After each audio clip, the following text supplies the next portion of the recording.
में माननीय सदस्य आते हैं, इस पूरी चर्चा में उन्होंने भाग लेकर के अपने विचारों को इस सदन के सम्मुख रखा है। सत्ता पक्ष और विपक्ष से जुड़े हुए हमारे उन सभी माननीय सदस्यों को मैं हृदय से धन्यवाद ज्ञापित करता हूं, जिन्होंने इस पूरी चर्चा में भाग लिया है और उनकी संख्या 146 है। 146 माननीय सदस्य, माननीय नेता प्रतिपक्ष समेत 146 सदस्य चर्चा में भाग लें तो अपने आप में एक बहुत गंभीर चर्चा है। मुद्दे अपने हो सकते हैं, अपनी विचारधारा हो सकती है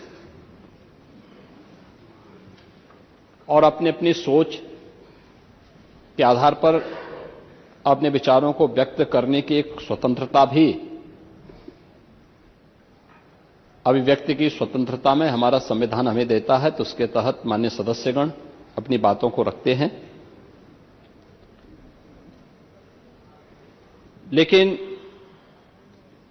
सभी सदस्यों ने और बड़े पैमाने पर सदस्यों ने इसमें भाग लिया, जिसमें सत्ता पक्ष से जुड़े हुए 98 सदस्यों ने और प्रतिपक्ष से जुड़े हुए 48 माननीय सदस्यों ने इस पूरी चर्चा में भाग लिया है। मैं उन सबको भी हृदय से धन्यवाद करता हूं। माननीय नेता प्रतिपक्ष की बात को मैं बहुत ध्यान से सुन, सदस्यों ने इस मुद्दों की ओर ध्यान आकर्षित करने का प्रयास किया था। माननीय नेता प्रतिपक्ष की बात को मैं बहुत ध्यान से सुन रहा था। उन्होंने बहुत सारे मुद्दों की ओर ध्यान आकर्षित करने का प्रयास किया था। मुझे अच्छा लगा कि नेता प्रतिपक्ष अब समाजवादी से सनातनी हो गए और उन्होंने अपने सदस्यों को अपने स्वभाव के विपरीत जाकर के टोका भी कि तुम क्या समझते हो जो है सनातन के बारे में, तुम नहीं समझ पाओगे। यानी उनकी बुद्धि से परे का ये विषय है। लेकिन ये स्वागत योग्य है कि आपने इस विषय को समझा है और इसको महत्व देकर के उसके प्रति सम्मान का भाव भी व्यक्त किया है। लेकिन मैं शुरुआत करना चाहूंगा मान्यवर अपने उन बातों से लेकर के जो हम लोगों ने पहले दिन यहां पर महामहिम राज्यपाल जी के भाषण के दौरान देखा था। जो दृश्य इस सदन में देखने को मिला था, आप संविधान की प्रति लेकर के घूमते हैं, लेकिन संवैधानिक पदों पर बैठे हुए मानवभावों के प्रति आप लोगों का दृष्टिकोण क्या है, यह राज्यपाल जी के भाषण के दौरान इस सदन के दृश्य को देख करके हम सहज अनुमान लगा सकते हैं। जो शोर शराबा है,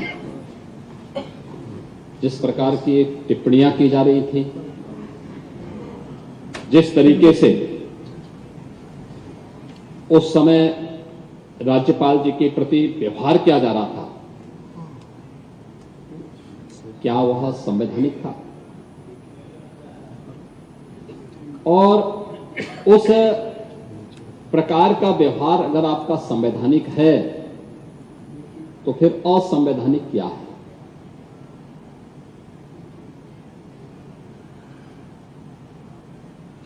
आप लोग भाषण बहुत देते हैं, लेकिन आप लोगों का जो वास्तविक आचरण है वो अगर देखना है तो समाजवादी पार्टी का जो मीडिया सेल का सोशल मीडिया का हैंडल है, वह समाजवादी पार्टी की विचारधारा, उनके आंतरिक शिष्टाचार, लोकतंत्र के प्रति उनके विचारों की अभिव्यक्ति का एक ऐसा माध्यम है जिस पे कोई भी स्वस्थ समाज स्वयं लज्जा महसूस करता है और दूसरों को आप उपदेश देते हैं। महोदय, मैं इस पे जो माननीय नेता प्रतिपक्ष ने और अन्य माननीय सदस्यों ने जो प्रश्न उठाए थे और जो मुद्दे उठाए थे, बहुत महत्वपूर्ण मुद्दे थे। मैं उन सबका सम्मान करता हूं। महामहिम राज्यपाल जी के अभिभाषण पर आभार और धन्यवाद ज्ञापित हो, इससे पहले मैं अपनी बातों की शुरुआत देश के द्वितीय राष्ट्रपति डॉक्टर राधाकृष्णन की एक टिप्पणी से करना चाहूंगा। उन्होंने कहा था और बहुत महत्वपूर्ण बात कही थी कि मानव का मानव होना एक उपलब्धि है, मानव का दानव होना उसकी पराजय है और मानव का महामानव होना उसकी विजय है। देखिए, 3 बातें उन्होंने कही और ये 3 श्रेणियां सदैव रही हैं, मानव भी, दानव भी और महामानव भी, जिसे आप देव श्रेणी में मान सकते हैं। मान्यता यह है कि महर्षि कश्यप की 2 रानियां थीं, एक से देव है, एक से दानव है। यानी मनुष्य से ही ये सब आगे बढ़ी है। उनके कर्म, उनके आचरण, उनका व्यवहार उन्हें उस श्रेणी में पहुंचाता है। जो केवल अपने लिए कार्य पे व्यस्त है, अपनी दिनचर्या में, अपनी घर गृहस्थी में व्यस्त है, वो एक मानव के रूप में हुआ। जो उस व्यवस्था पे विश्वास न करके नष्ट करने में विश्वास करता है, नकारात्मक सोच के साथ, विध्वंसात्मक सोच के साथ कार्य करता है, वह दानव हुआ। लेकिन जो उस स्वार्थ भावना से ऊपर उठ करके परमार्थ के भाव के साथ कार्य करता है, वही महामानव हुआ। और ये 3 जो श्रेणियां हैं, ये 3 श्रेणियां हमें बहुत कुछ प्रेरणा देती है। महाकुंभ की चर्चा हुई और मुझे अच्छा लगा कि नेता प्रतिपक्ष ने महाकुंभ की घटना के बारे में बहुत सारी बातें कही। अयोध्या के बारे में भी उन्होंने बहुत सा बड़ी चर्चा की और अच्छा लगा मुझे कि आपने इसको स्वीकार किया, महाकुंभ को भी स्वीकार किया, सनातन परंपरा को भी स्वीकार किया और अयोध्या धाम को भी स्वीकार किया। ये अच्छी बात है। और वैसे मान्यता यही है कि सोशलिस्ट समाजवादी जब अंतिम पायदान पर खड़ा होता तब उसे धर्म की याद आती है। और अच्छा है, हम आपकी वरिष्ठता का और आपकी बुजुर्ग का भी सम्मान करते हैं, लेकिन आप में से खन्ना जी में कौन ज्यादा बुजुर्ग है यह तय कर पाना थोड़ा। हाँ, मैं वही कह रहा हूं, साथ ही रहे। 11-12 साल का अंतर था। नहीं, खन्ना जी को अभी नहीं किए। खन्ना जी तो अभी बहुत सक्रिय है। खन्ना जी तो अभी आप चाहें तो उनसे, मैं तो शिवपाल जी से कहूंगा, एक बार 500 मीटर की दौड़ में दोनों खड़े हो जाइए।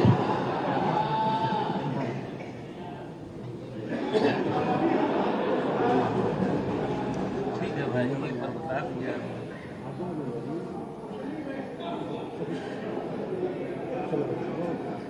लेकिन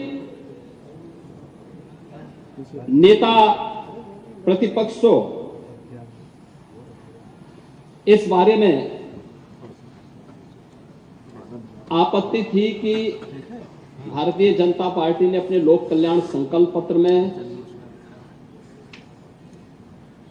राज्यपाल जी के अभिभाषण में महाकुंभ को वैश्विक स्तर का आयोजन बनाने के लिए क्यों उल्लेख किया और उस प्रकार की व्यवस्थाएं क्यों नहीं की। मैं भौचक हूं। 2013 में आपको वहां जाने नहीं दिया गया था। इस बार आप गए थे। नहीं, इस बार आप गए थे, आपने स्नान किया, आपने उसकी सराहना भी की और वहां की सुविधाओं के बारे में मुक्त कंठ से प्रशंसा की। हाँ ठीक है, कोई भी हो, व्यवस्था सरकार की थी। सरकार की व्यवस्था होती है। व्यवस्था सरकार की थी, माध्यम अध्यक्ष जी थे, लेकिन गए और जाकर के आपने उन सुविधाओं की मुक्त कंठ से प्रशंसा की और आपने इस बात को कहा। और जब मैं यहां पे बोल रहा हूं कि महाकुंभ में अगर विश्व स्तरीय सुविधा नहीं होती, अब तक 63 करोड़ से अधिक श्रद्धालु उस महाकुंभ के आयोजन का हिस्सा नहीं थे। अभी 2 दिन के बाद महाशिवरात्रि आएगी।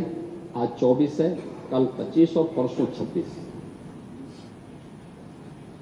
26 फरवरी तक मेरा अनुमान है कि जिस प्रकार से देश और दुनिया महाकुंभ के प्रति आकर्षित है, यह 65 करोड़ की संख्या पार होगी। और देश और दुनिया का कौन ऐसा व्यक्ति है भारत के अंदर, अगर हम संख्या को देखें, जनसंख्या को देखते हैं तो 144 करोड़ का भारत है। इसमें सनातन धर्मावलंबियों की संख्या 110 करोड़ है। और आपने कहा कि आप बुद्ध को नहीं मानते।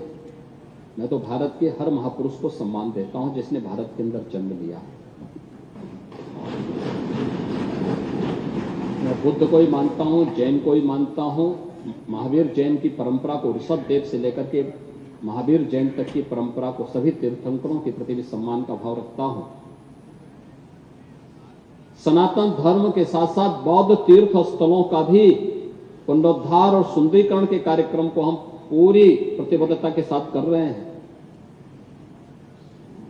भारत के प्रति सम्मान का भाव रखने वाले और भारत की सनातन परंपरा में प्रत्यक्ष और अप्रत्यक्ष भूमिका रखने वाले सभी पंथ और संप्रदायों को पूरा सम्मान करते हैं।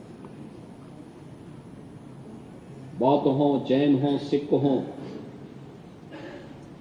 ये डबल इंजन की ही सरकार है कि 26 दिसंबर की तिथि, ये डबल इंजन सरकार ने, प्रधानमंत्री मोदी जी ने 26 दिसंबर की तिथि वीर बाल दिवस के रूप में घोषित की है। गुरु गोविंद सिंह जी महाराज के 4 पुत्रों की शहादत के प्रति सम्मान का भाव। और पहली बार हुआ है जब गुरु वाणी का पाठ मुख्यमंत्री आवास पर निरंतर हो रहा है, तो पहली बार हो रहा है। तो भगवान बुद्ध के प्रति भी हमारे मन में अथाह श्रद्धा है, सम्मान का भाव है। जैन तीर्थंकरों के प्रति भी हमारे मन में वही श्रद्धा और सम्मान का भाव है। सिख परंपरा के प्रति भी वही श्रद्धा और सम्मान का भाव है। विधि का, जिससे सनातन धर्म को मजबूती प्रदान होती है और भारत एक भारत श्रेष्ठ भारत के रूप में आगे बढ़ता है, उन सब के प्रति हमारे मन में सम्मान का भाव है। लेकिन महाकुंभ के बारे में जो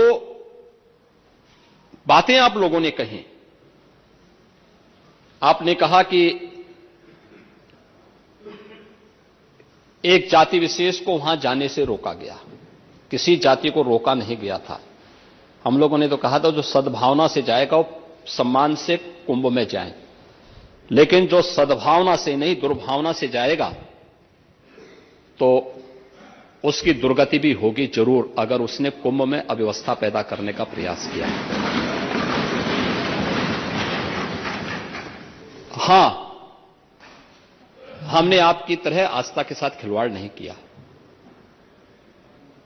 समाजवादी पार्टी की तरह आस्था के साथ खिलवाड़ नहीं किया। आपके समय में मुख्यमंत्री को फुर्सत नहीं थी कि उस आयोजन को देख सकें, उसकी समीक्षा कर सकें, और इसलिए उन्होंने एक नॉन सनातनी को कुंभ का प्रभारी बनाया था। लेकिन यहां पर मैं स्वयं इसकी समीक्षा कर रहा था, लगातार कर रहा था और लगातार कर रहा हूं।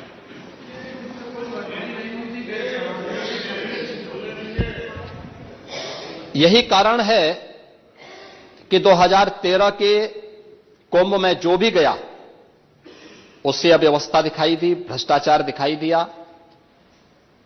प्रदूषण देखने को मिला। गंगा यमुना की, मां सरस्वती की त्रिवेणी में स्नान करने लायक जल नहीं था, और मॉरिशस के प्रधानमंत्री उसके उदाहरण हैं, जिन्होंने स्नान करने से ही इनकार कर दिया था। लेकिन इस बार देश और दुनिया का कोई ऐसा व्यक्ति नहीं था जो न आया हो, और लगातार आ रहे हैं। महामहिम राष्ट्रपति जी भी आए, आदरणीय प्रधानमंत्री जी आए, आदरणीय उपराष्ट्रपति जी आए,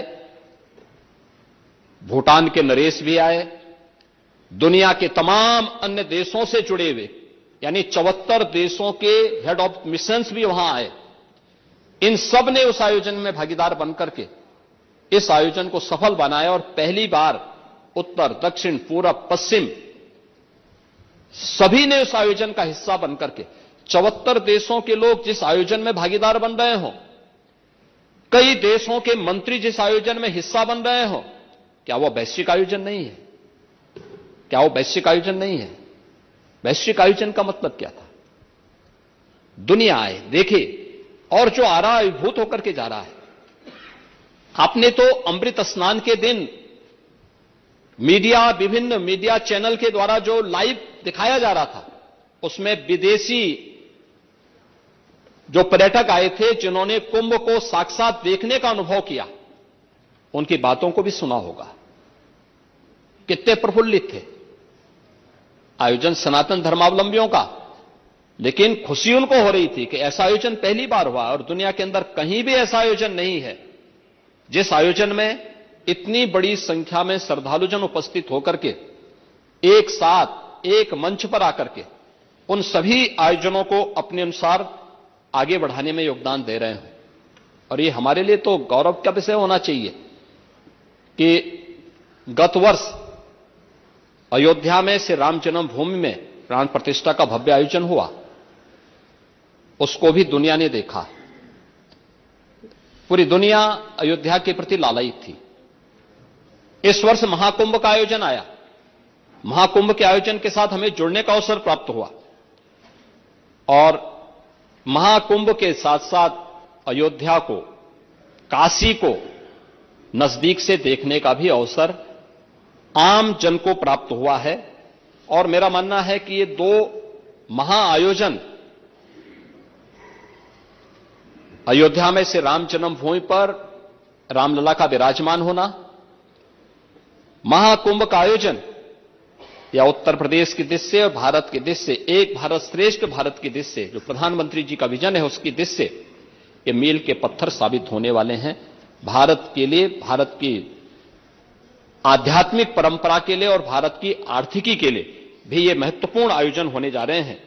और मेरा मानना है कि यह पूरे आयोजन के प्रति लोगों के मन में जो भाव आया है, वह भाव राष्ट्रीय एकता को मजबूती प्रदान करने वाला भाव है। पूरे कुंभ में आपने देखा होगा, जो आप कहते हैं भेदभाव हुआ है, किसके साथ भेदभाव हुआ है? वहां न जाति का भेद है, न क्षेत्र का भेद है, न मत और मजहब का भेद है, किसी भी प्रकार का भेदभाव नहीं किसी के प्रति, न अमीर गरीब का भेद है। सारे लोग एक घाट पर स्नान कर रहे हैं। इससे बड़ी एकात्मता का संदेश और क्या हो सकता है? इससे बड़ी एकता का संदेश और क्या हो सकता है? और यही सच्चा सनातन धर्म भी है। और इसीलिए जब इस संबंध में मैं यहां पर अपनी बात को कह रहा हूं, महोदय, मुझे सोशल मीडिया हैंडल पर एक बात बहुत अच्छी लगी। एक सज्जन ने इस बात को कहा, और उसने जो लोग महाकुंभ का विरोध कर रहे थे उनके बारे में उसने बहुत सटीक टिप्पणी की। उन्होंने कहा कि पिछले 1.5 महीने में आप वामपंथियों, समाजवादियों की बाल खगाल लीजिए, महाकुंभ को लेकर के विश्व भ्रमण के अलावा कुछ नहीं दिखेगा। गंदगी, अव्यवस्था, पर्यटकों की परेशानी के अलावा इनकी बजबजाती वाल पर दूसरी कुछ भी नहीं मिलेगा। लेकिन इन सब से इतर धरातल पर इनकी बजबजाती विचारधारा का कोई असर नहीं है। हज के दौरान अव्यवस्था से होने वाली सैकड़ों मौतों पर चुप्पी साध जाने वाले भारत के वामपंथी सेकुलर स्कॉलर महाकुंभ की भव्यता पर उल्टी करते नजर आए हैं। हर बार इनकी कोशिश महाकुंभ को बदनाम करने और फेल करने की रही, लेकिन ऐसे तमाम लोगों की मंशा को दरकिनार करते हुए करोड़ों लोगों ने आस्था की डुबकी लगा करके इनके जले पर नमक छिड़कने का ही काम किया है। उन्होंने आगे लिखा है कि महाकुंभ के दौरान दुखद हादसा हुआ, इसके बाद भी आस्था और विश्वास तमाम परेशानियों पर भारी पड़ी।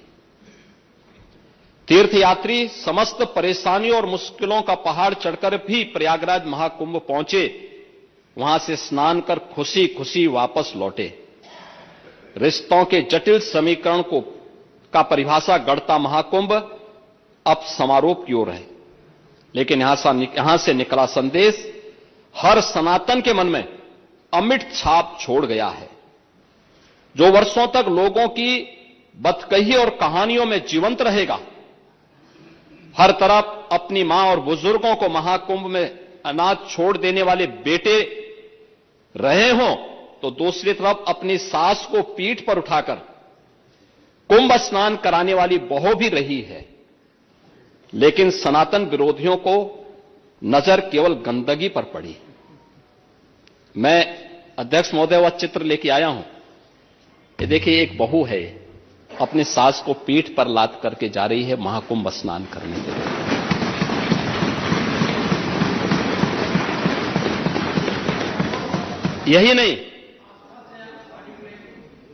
यही नहीं, आगे एक और बात कहते हैं। किसी ने सच कहा कि महाकुंभ में जिसने जो तलाशा उसको वह मिला। गिद्धों को केवल घास मिली, सूअरों को गंदगी मिली, संवेदनशील लोगों को रिश्तों की खूबसूरत तस्वीर मिली, आस्थावानों को पुण्य मिला, सज्जनों को सज्जनता मिली, गरीबों को रोजगार मिला, अमीरों को धंधा मिला, श्रद्धालुओं को साफ सुथरी व्यवस्था मिली, पर्यटकों को अव्यवस्था मिली, सद्भावना वाले लोगों को जाति रहित व्यवस्था मिली, भक्तों को भगवान मिले। मतलब सबने अपने स्वभाव और चरित्र के अनुसार चीजों को देखा है। एक ही घाट पर सभी जाति वर्ग के तीर्थयात्री स्नानार्थी बिना किसी भेदभाव के नहाते रहे। सनातन की सुंदरता आखिर समाजवादी और वामपंथियों को कैसे नजर आएगी? लेकिन इनके द्वारा लगातार किए जाने वाले प्रश्न इनकी नियत को ही संदेह के दायरे में खड़ी करती है। महोदय, ये टिप्पणी अचानक नहीं है। ये टिप्पणी भारत की टिप्पणी है, भारत की भावनाओं की टिप्पणी है।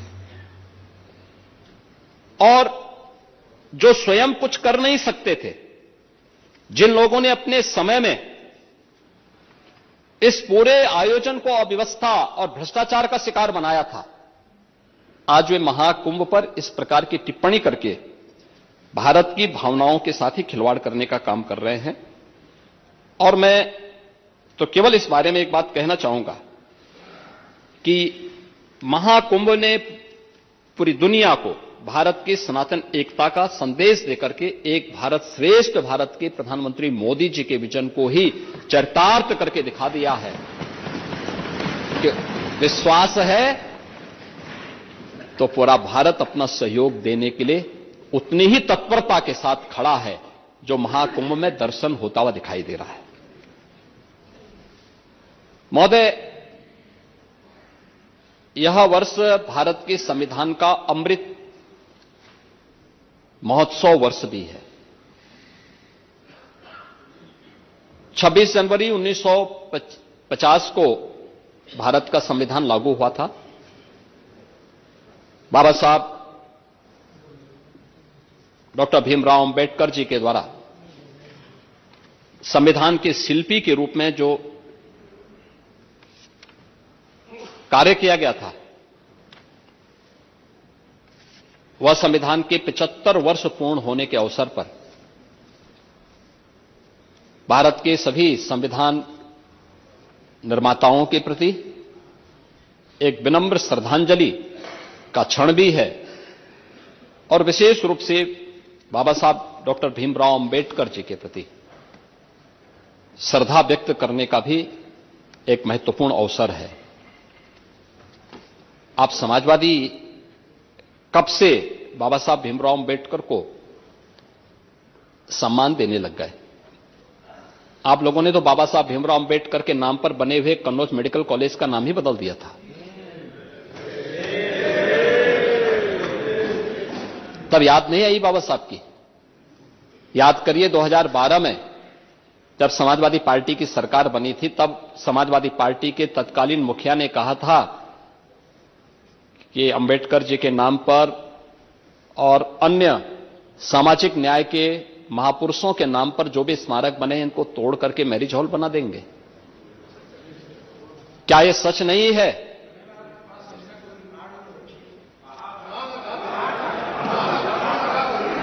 क्या यह सच नहीं है? क्या यह सच नहीं है कि उस दौरान समाजवादी पार्टी ने न केवल बाबा साहब भीमराव अंबेडकर के नाम पर बल्कि मान्यवर कांसी राम के नाम पर लखनऊ के भाषा विश्वविद्यालय का भी नाम बदल दिया था।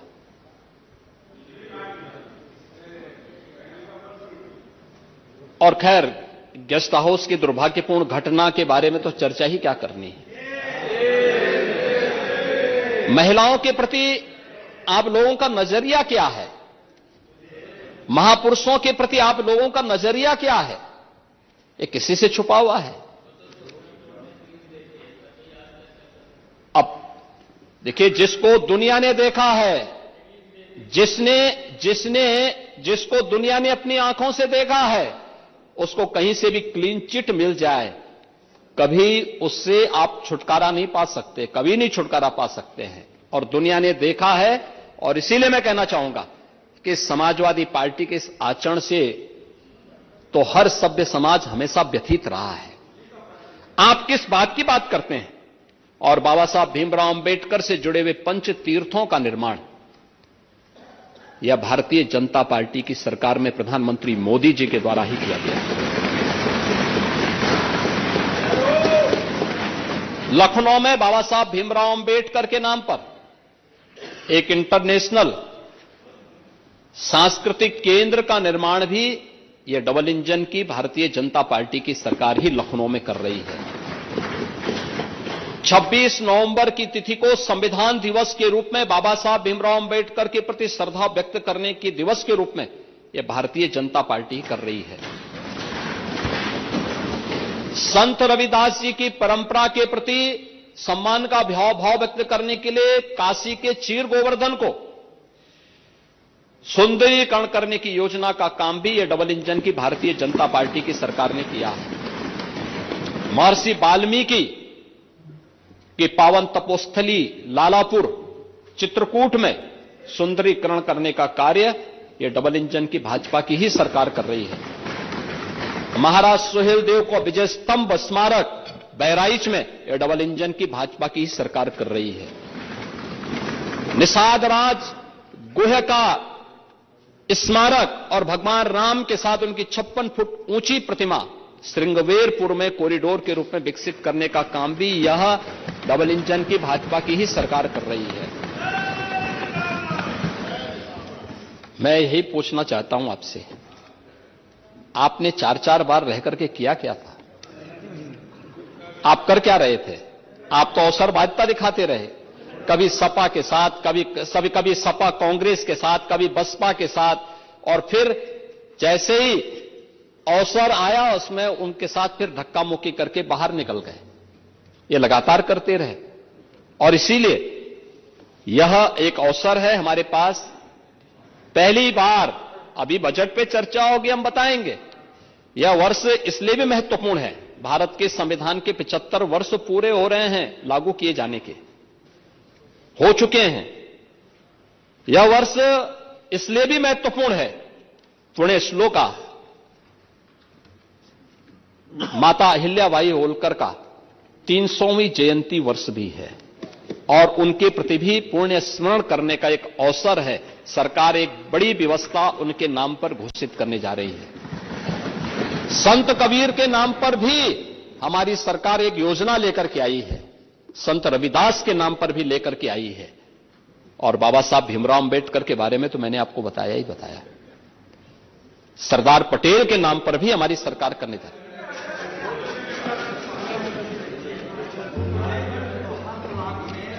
अंबेडकर गांव अनुसूचित जातियों का चयन करके सबसे ज्यादा विकास पहले वही कराए। महोदय, यही नहीं, यह वर्ष इसलिए महत्वपूर्ण है क्योंकि काकोरी ट्रेन एक्शन का यह महत्वपूर्ण शताब्दी वर्ष भी है। काकोरी ट्रेन एक्शन देश की स्वाधीनता का एक महत्वपूर्ण अध्याय रहा है, और यह उन सभी क्रांतिकारियों के प्रति सम्मान का भाव व्यक्त करने का अवसर है, और हमारी सरकार इस पूरे आयोजन को पूरी भव्यता के साथ आयोजित करने के लिए कार्य कर रही है। महोदय, मुझे बताते हुए प्रसन्नता है कि हमारी सरकार पिछले 7.25 वर्ष से उत्तर प्रदेश को उत्तर प्रदेश की पहचान दिलाने के लिए पूरी प्रतिबद्धता के साथ कार्य कर रही है,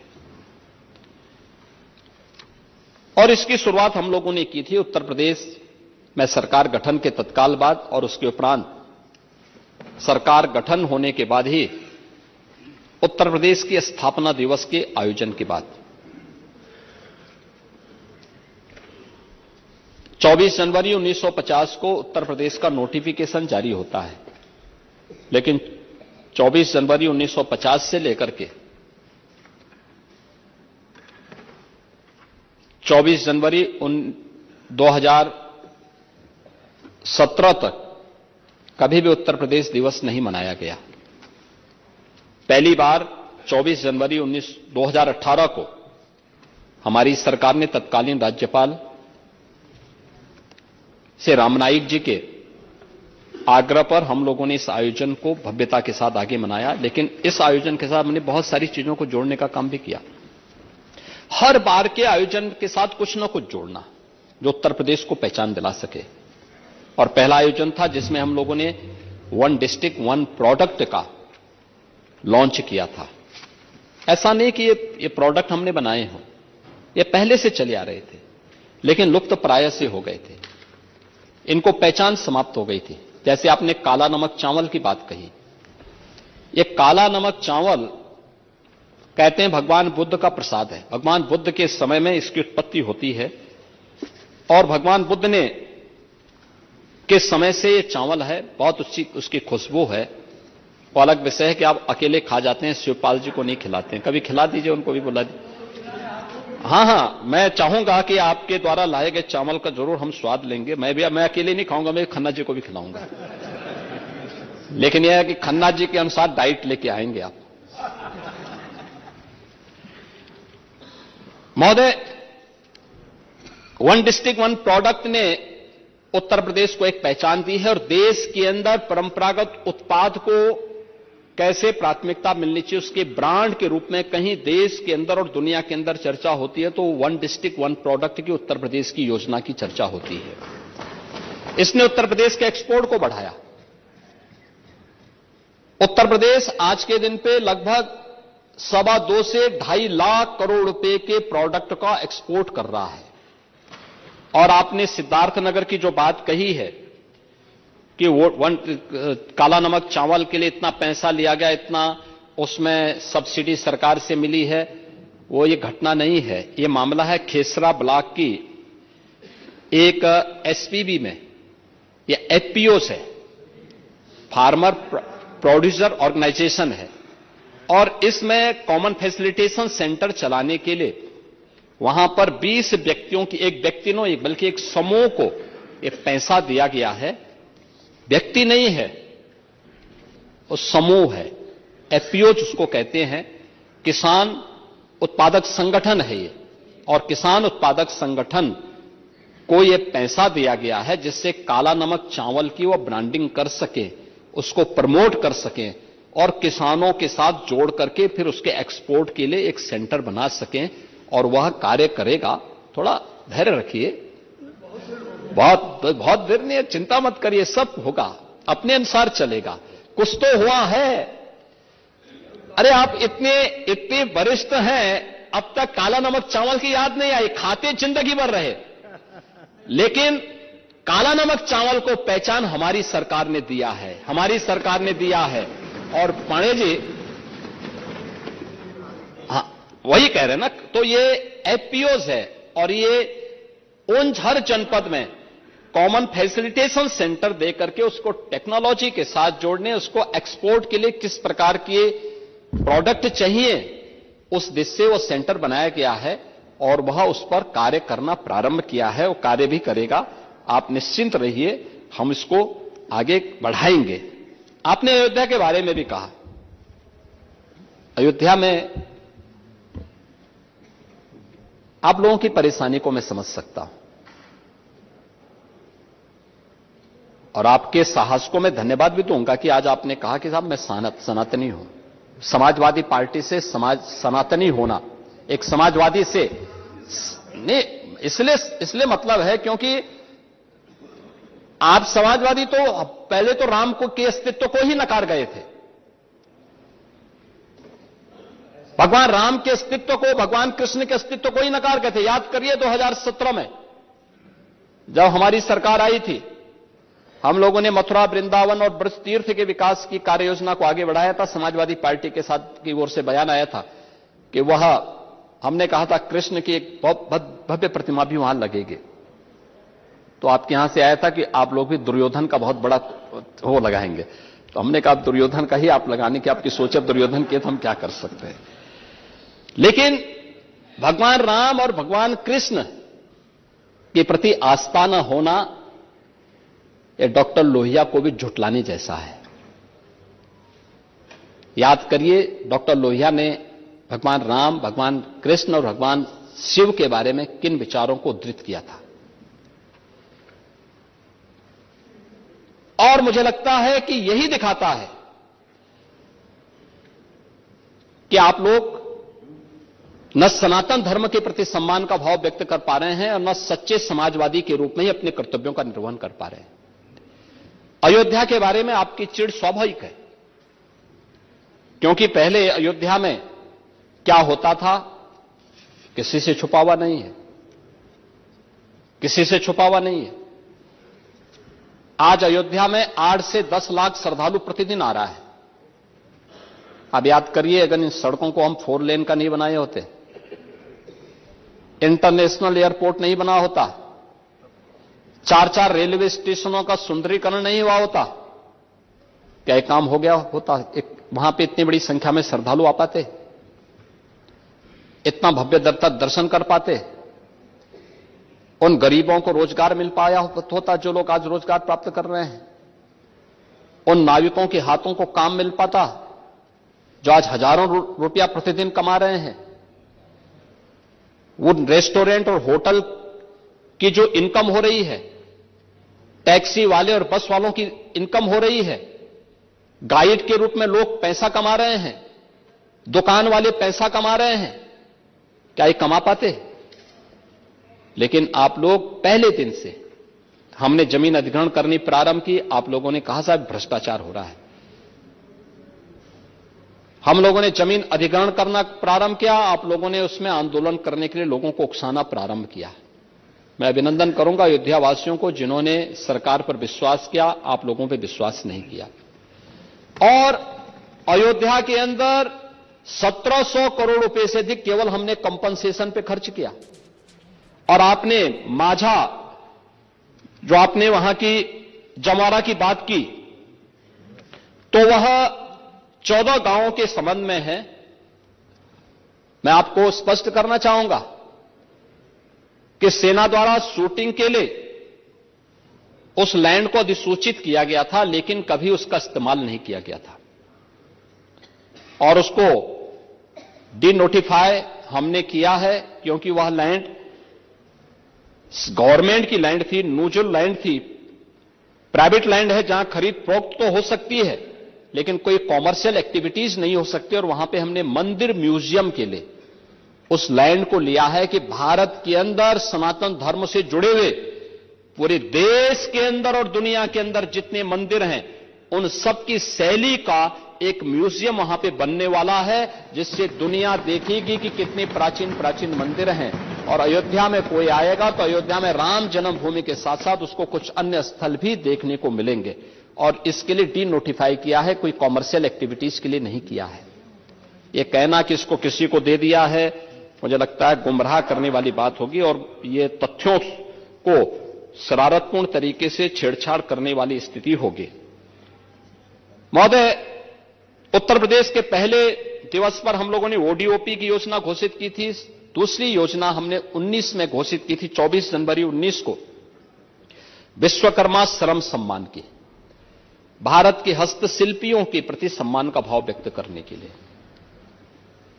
हमारा गांव, जिसके बारे में राष्ट्रपिता महात्मा गांधी ने भी कहा था, ग्राम स्वराज की जो बात की थी, ये भारत के गांवों की ही व्यवस्था को लेकर आत्मनिर्भर गांव हुआ करते थे।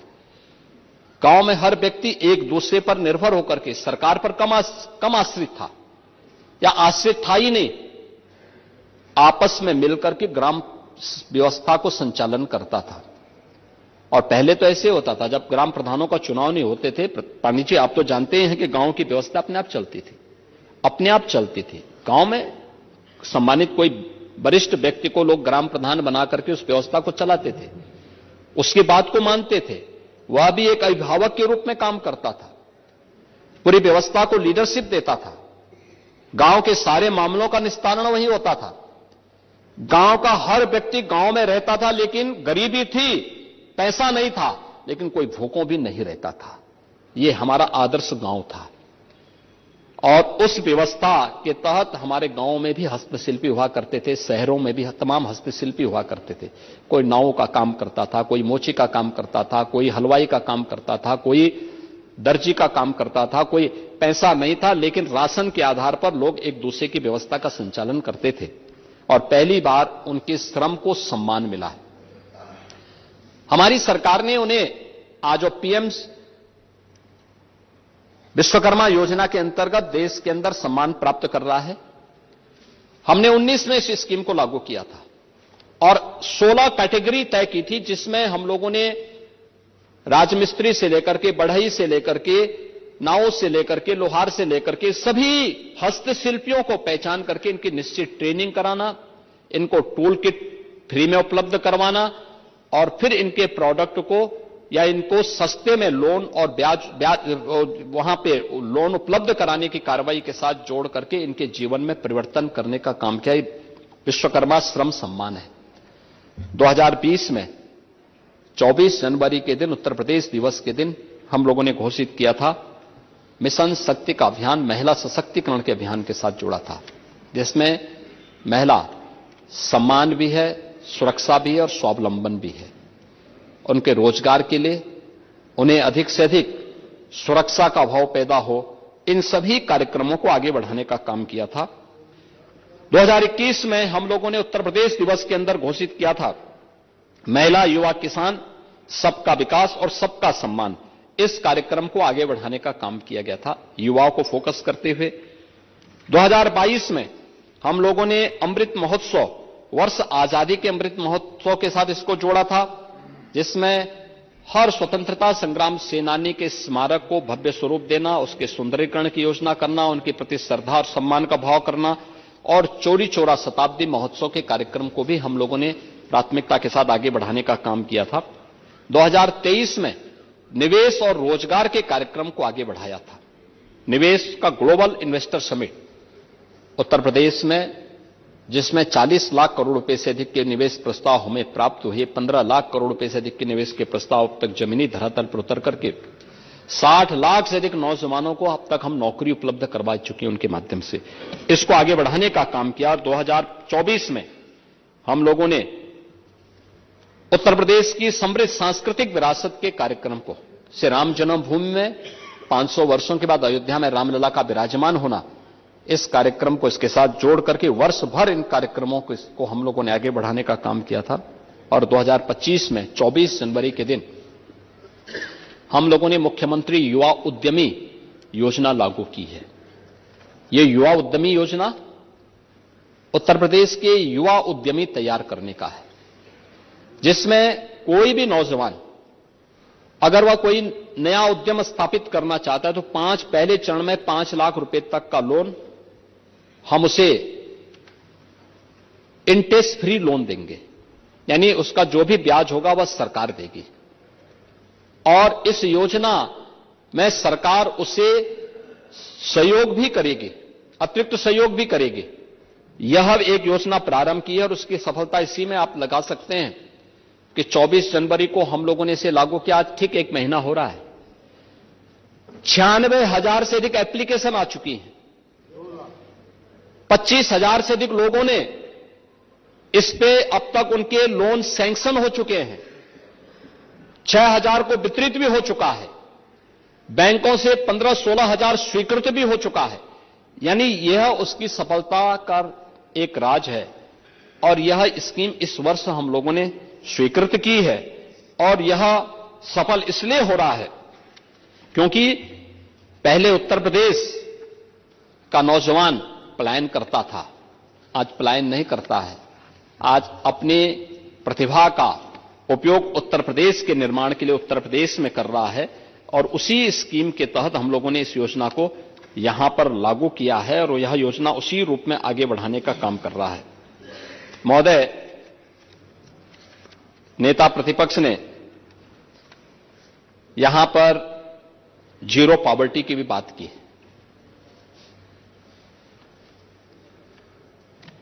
आप लोगों को कुछ शब्द आप लोगों के ऐसे रटे रटाए हैं जिसको आप हमेशा बोलेंगे ही, जैसे यानी जो मुंह पे चांदी का चम्मच पकड़ करके पैदा हुए थे वे महाकुंभ के लिए कहते थे वीआईपी कुंभ हो गया, यही तो बोलते थे। ऐसे ही आप लोगों ने गरीबी देखी नहीं या गरीबी का उपहास करना आप लोगों ने अपना जन्मसिद्ध अधिकार समझा है और यही कारण है कि आप लोग लगातार उन गरीबों के बारे में उनका उपहास उड़ाते थे, उनकी जो अधिकार थे जो उनको प्राप्त होने चाहिए थे उनको ईमानदारी के साथ उन्हें देने का काम नहीं किया।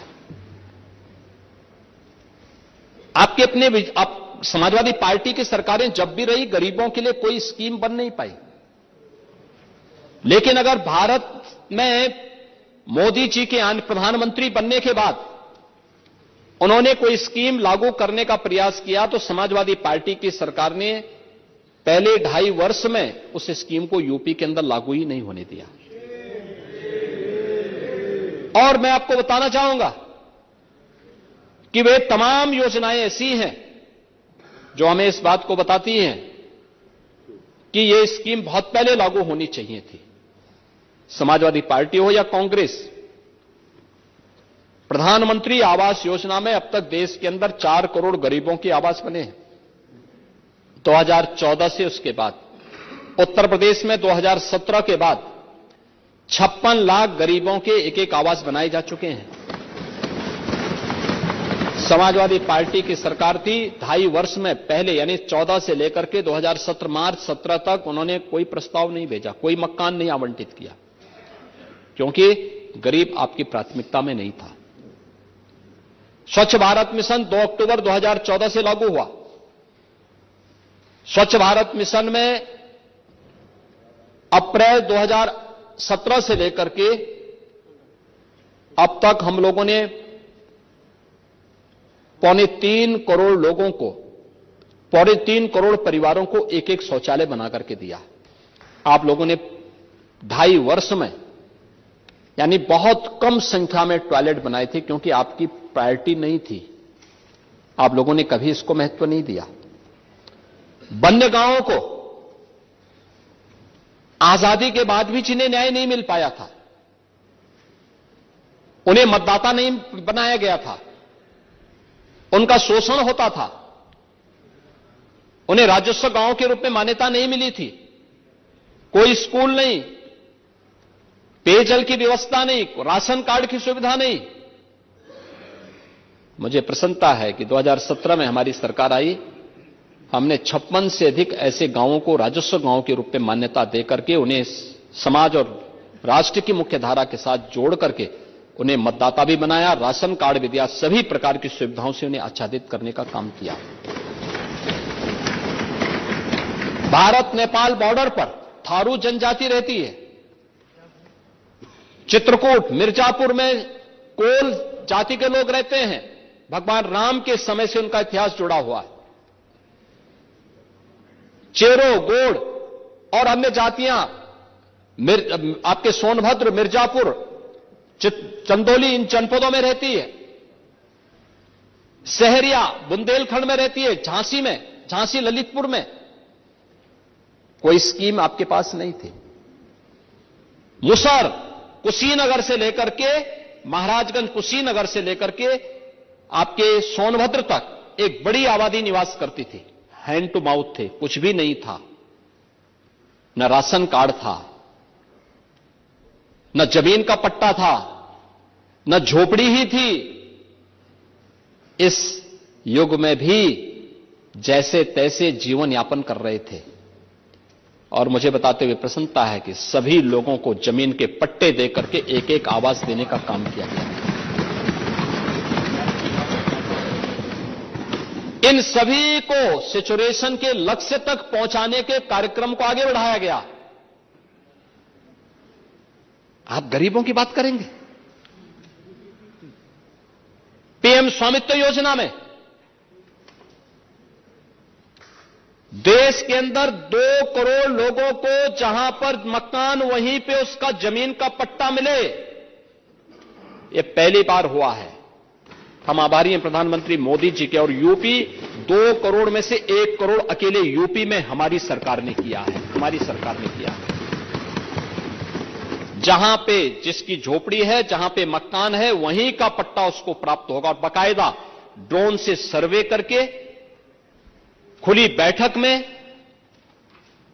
वहां पर उसका रेखांकन करने के बाद फिर वह पट्टा उन्हें दिया जाता है। उसके नाम पे वह उसका मालिकाना अधिकार देने का काम भी हुआ है। 1 करोड़ अकेले यूपी ने किया है। और अब हमारी सरकार आई है, देश की सबसे बड़ी आबादी का राज्य है। महाकुंभ का यह प्रसाद तो सब तक पहुंचना चाहिए ना।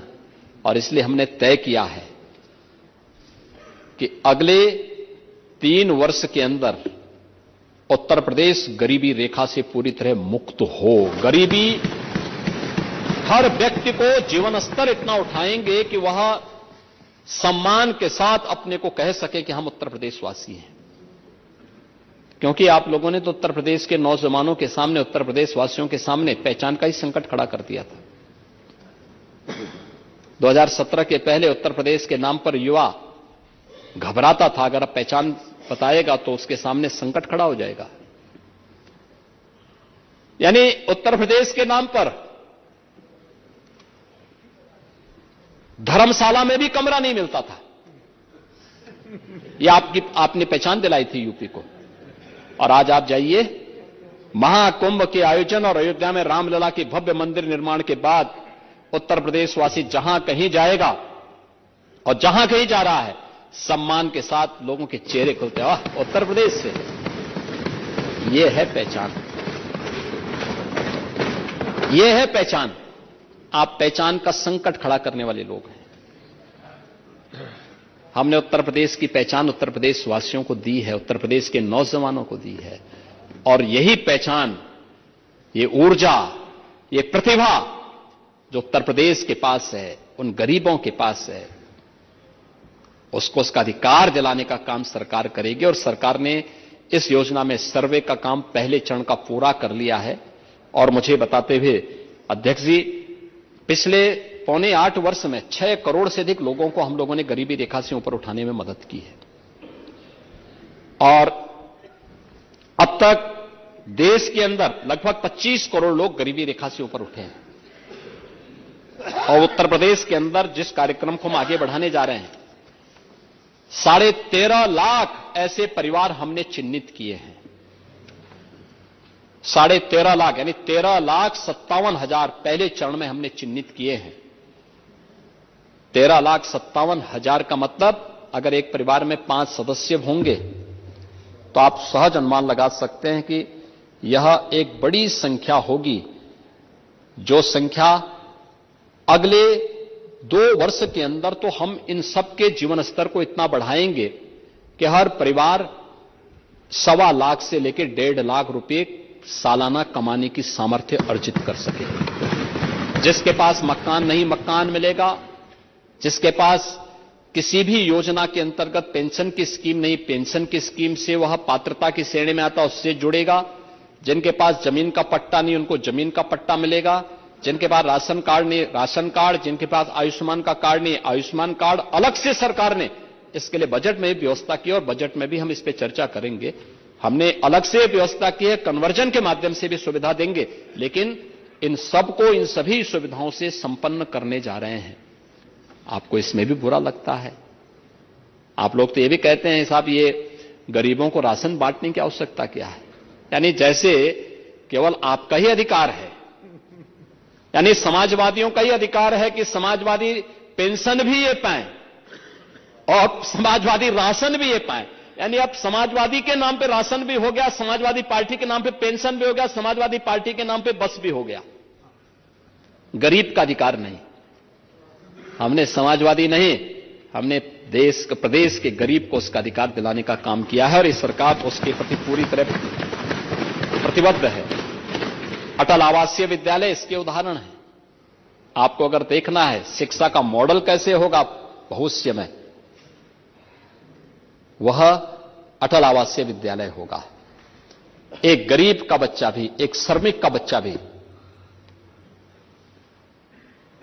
सीबीएसई बोर्ड से जुड़े हुए उत्तम शिक्षा के, विश्वस्तरीय शिक्षा केंद्र में अपनी शिक्षा अर्जित कर सकता है।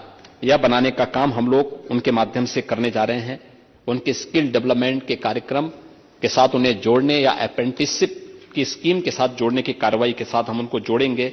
उनको उन सभी सुविधाओं से आच्छादित करने का काम करेंगे जो सरकार की प्रतिबद्धता है और प्रधानमंत्री मोदी जी का विजन है। उसके अनुसार हम इस कार्यक्रम को आगे बढ़ाने का काम करेंगे और इस पर सरकार कार्य कर रही है और महामहिम राज्यपाल जी ने उसी बात का उल्लेख अपने अभिभाषण में भी किया है। महोदय, सुशासन की पहली शर्त है कानून का राज।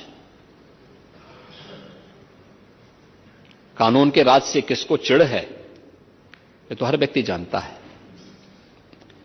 लेकिन सरकार की कार्यपद्धति, टेक्नोलॉजी का उपयोग, पारदर्शी व्यवस्था,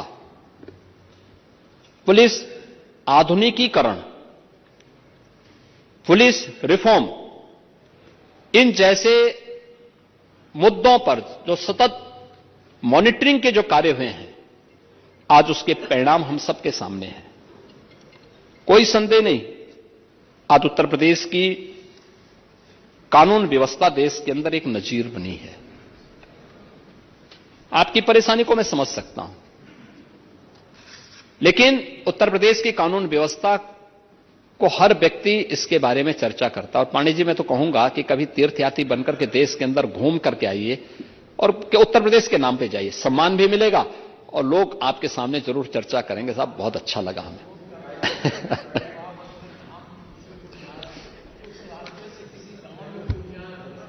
हाँ, हम लोग, मैं तो आता ही हूं, मैं आता हूं, आऊंगा भी आपको यहां, आप उसकी चिंता नहीं करना। लेकिन मैं आपको बताना चाहूंगा कि उत्तर प्रदेश की कानून व्यवस्था देश के अंदर एक मॉडल व्यवस्था बनी है।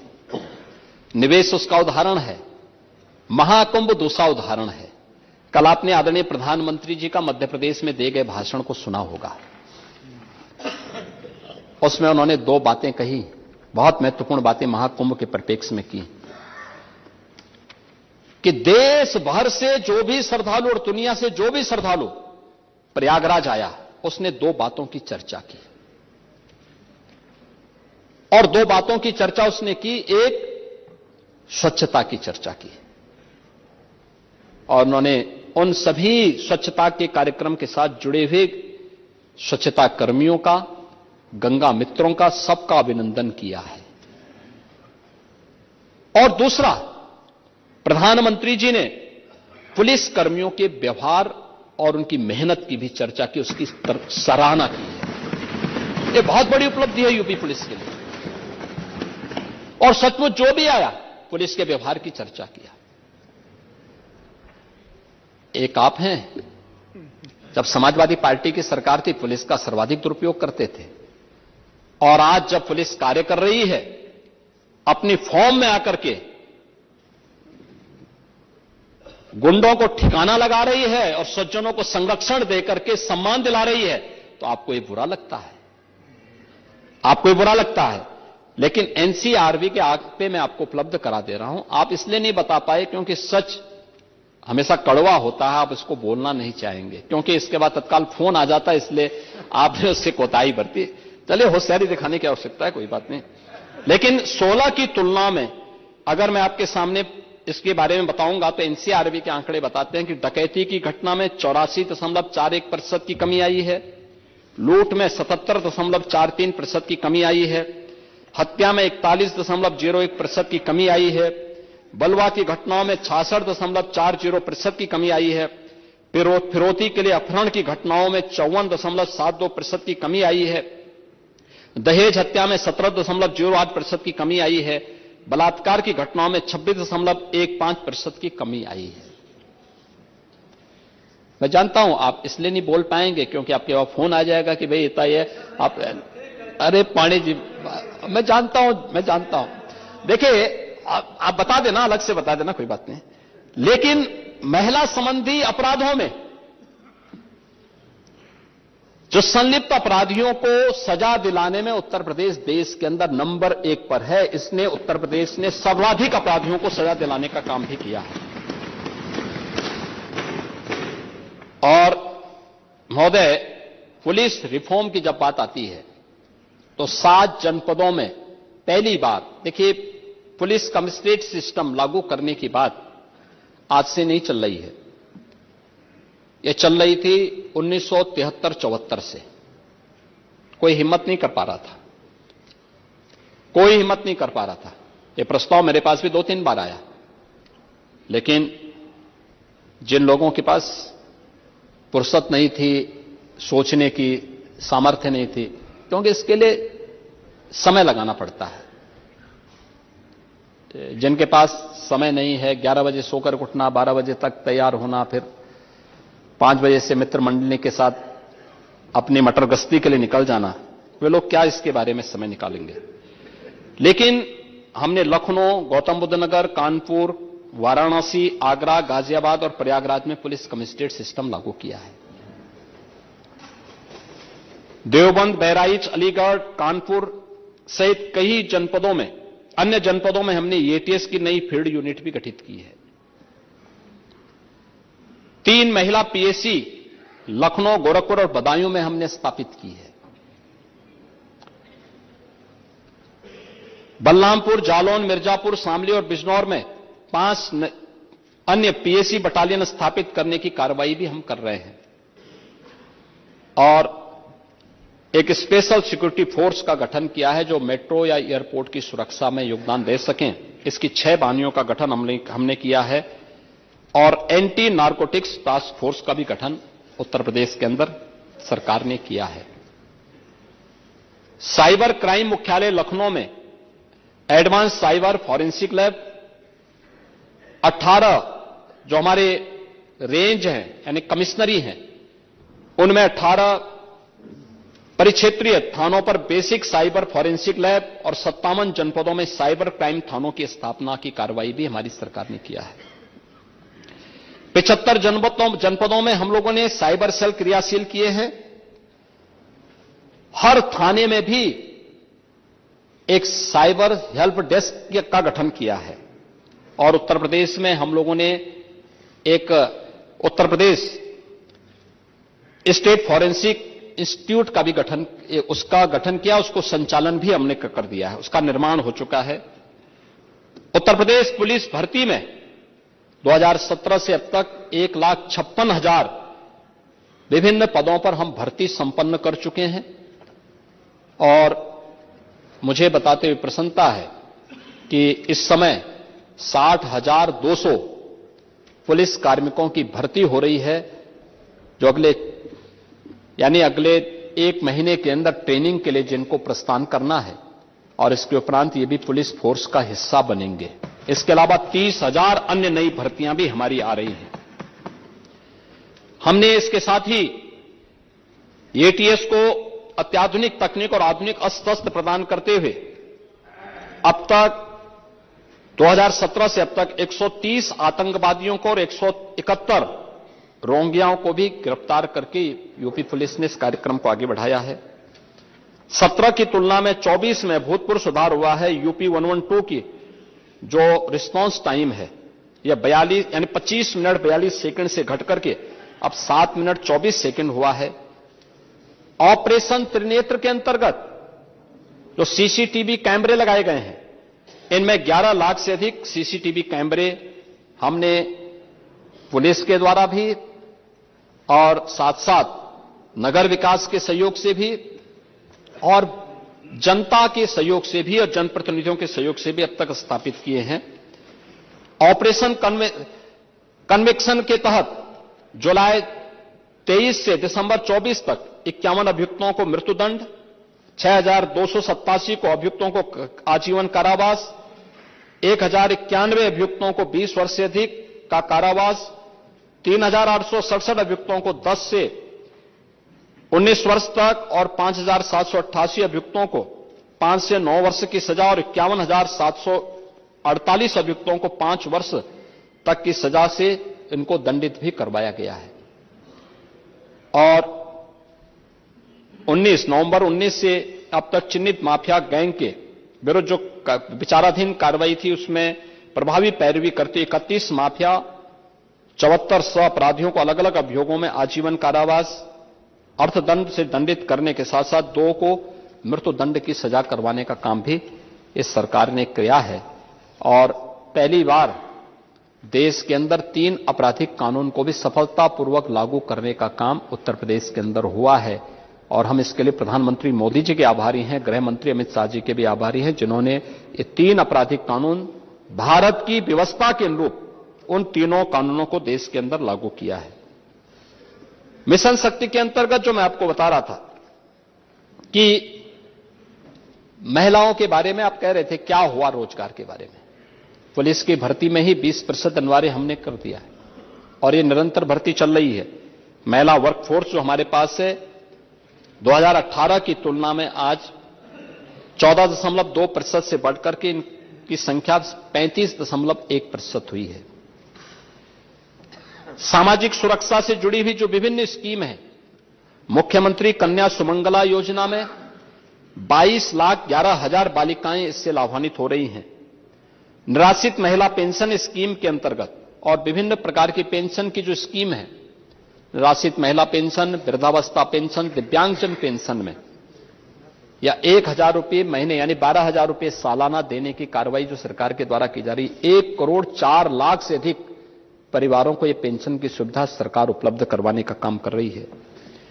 मुख्यमंत्री सामूहिक विवाह योजना में 3,22,000 जोड़ों का गरीब कन्याओं की शादी के कार्यक्रम भी अब तक संपन्न हुए हैं और इसके अलावा अन्य तमाम प्रकार के कार्यक्रम भी जो सरकार के द्वारा, जो भारत सरकार के स्तर पर भी नमो ड्रोन दीदी महिला स्वयंसेवी सहायता समूहों को भी नैनो यूरिया, नैनो डीएपी और कृषि रसायन के छिड़काव हेतु किराए पर ड्रोन उपलब्ध कराने के प्रशिक्षण के कार्यक्रम को सफलतापूर्वक आगे बढ़ाने का काम भी किया गया है। तो ये सभी कार्यक्रम सफलतापूर्वक अलग अलग सेक्टर में, अलग अलग क्षेत्रों में सरकार के द्वारा किए गए हैं। औद्योगिक निवेश के लिए आपको इस बात की परेशानी थी कि क्यों ये सब हुआ है, और एक सूची आपको हम सूची भी दिला देंगे, और मैं चाहूंगा कि कुछ यूनिट में आप स्वयं भी विजिट करेंगे तो अच्छा लगेगा हमें। लेकिन इसके लिए सरकार को प्रयास करने पड़े थे। इसके लिए सरकार ने अलग अलग सेक्टर की पॉलिसीज बनाई, पिक एंड चूज नहीं होगा। 33 सेक्टोरियल पॉलिसीज बनाई है सरकार ने। सिंगल विंडो सिस्टम को लागू किया है। बिना किसी मानवीय हस्तक्षेप के लगभग 500 प्रकार की एनओसीज एक पोर्टल में लोगों को प्राप्त हो सके, इसकी व्यवस्था कराई। कोई एमओयू करे, उसकी निरंतर मॉनिटरिंग हो, इसके लिए निवेश सारथी बनाया गया। और अगर किसी ने निवेश कर लिया है तो निवेश के बाद उसका इंसेंटिव उसको प्राप्त हो, ये ऑनलाइन प्राप्त हो, मानवीय हस्तक्षेप ना के बराबर हो। इस कार्यक्रम को लागू किया गया और इसी का परिणाम है कि ईज ऑफ डूइंग बिजनेस में उत्तर प्रदेश देश के अंदर टॉप अचीवर स्टेट के रूप में इसकी मान्यता है और इसको सम्मान मिल रहा है। मैंने निवेश के बारे में पहले ही आपको बताया है। इसके अलावा हम लोगों ने अन्य अनेक कार्यक्रम जो किए हैं प्रदेश के अंदर, निवेश की आज के दिन पे कमी नहीं। हरदोई में मेगा इंटीग्रेटेड टेक्सटाइल पार्क का निर्माण का कार्य लखनऊ हरदोई के बॉर्डर पर होने जा रहा है। अपैरल पार्क हरदोई व कानपुर में एक मेगा लेदर पार्क, गोरखपुर में प्लास्टिक पार्क, कन्नौज में परफ्यूम पार्क और गाजियाबाद, लखनऊ, कानपुर, गोरखपुर में, हापुड़ में केमिकल और फार्मा पार्क जैसे सेक्टर भी हमारे निर्माणाधीन है। मेडिकल डिवाइस पार्क ऑलरेडी हमारा गौतम बुद्ध नगर के जेवर के पास स्थापित हो रहा है। फार्मा पार्क ललितपुर में बन रहा है और भी अन्य कार्यक्रम यहां पर तेजी के साथ आगे बढ़ाने के कार्य हो रहे हैं। आपने प्रदेश की पर कैपिटा इनकम की बात कर रहे थे। आपको याद होगा 2016-17 में पर कैपिटा इनकम जो थी प्रदेश की वो 48,520 रुपए थी। 3 वर्ष कोविड महामारी के भी थे, उस सबके बावजूद 23-24 में पर कैपिटा इनकम हमारी बढ़ करके सरकार के द्वारा समयबद्ध तरीके से उठाए गए कदमों का परिणाम है कि आज 23-24 में यह बढ़ करके 93,514 हो गया है, जो एक वर्ष में पर कैपिटा इनकम यानी डबल से ज्यादा ही पहुंची है। और प्रदेश के अंदर जो हम लोगों ने यहां की जो स्टेट की जीडीपी थी, जो पहले 16-17 में 12,82,000 करोड़ रुपए की थी, 23-24 में बढ़कर के 25,48,000 करोड़ रुपए से ऊपर की है, यानी लगभग दोगुना हुआ है।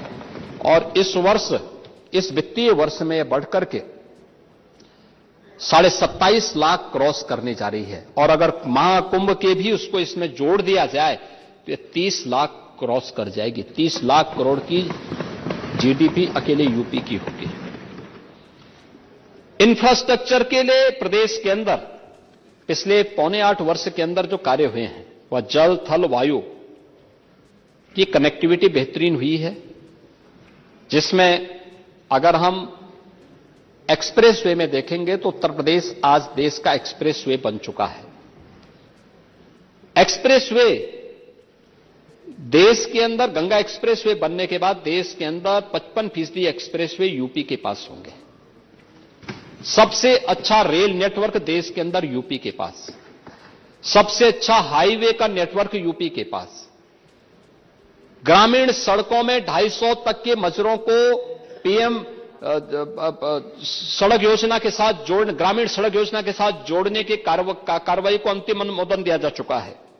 और प्रदेश के अंदर हर जिले को 4 लेन के साथ, हर तहसील को भी इस बार 4 लेन की कनेक्टिविटी के साथ जोड़ने के कार्यक्रम को हम लोगों ने आगे बढ़ाने का निश्चय किया है। इसके अलावा ब्लॉक मुख्यालयों को 2 लेन के साथ जोड़ने की कार्रवाई को भी सरकार ने आगे बढ़ाया है। इंटर स्टेट कनेक्टिविटी को 4 लेन के साथ जोड़ने के कार्यक्रम को अंतिम चरण में हम लोग लेके जा रहे हैं। प्रदेश के अंदर एयर कनेक्टिविटी की स्थिति क्या थी? 2017 के पहले 2 एयरपोर्ट फुली फंक्शनल थे, लखनऊ और वाराणसी। गोरखपुर आंशिक था, आगरा भी आंशिक था, कभी आती थी फ्लाइट, कभी नहीं आती थी।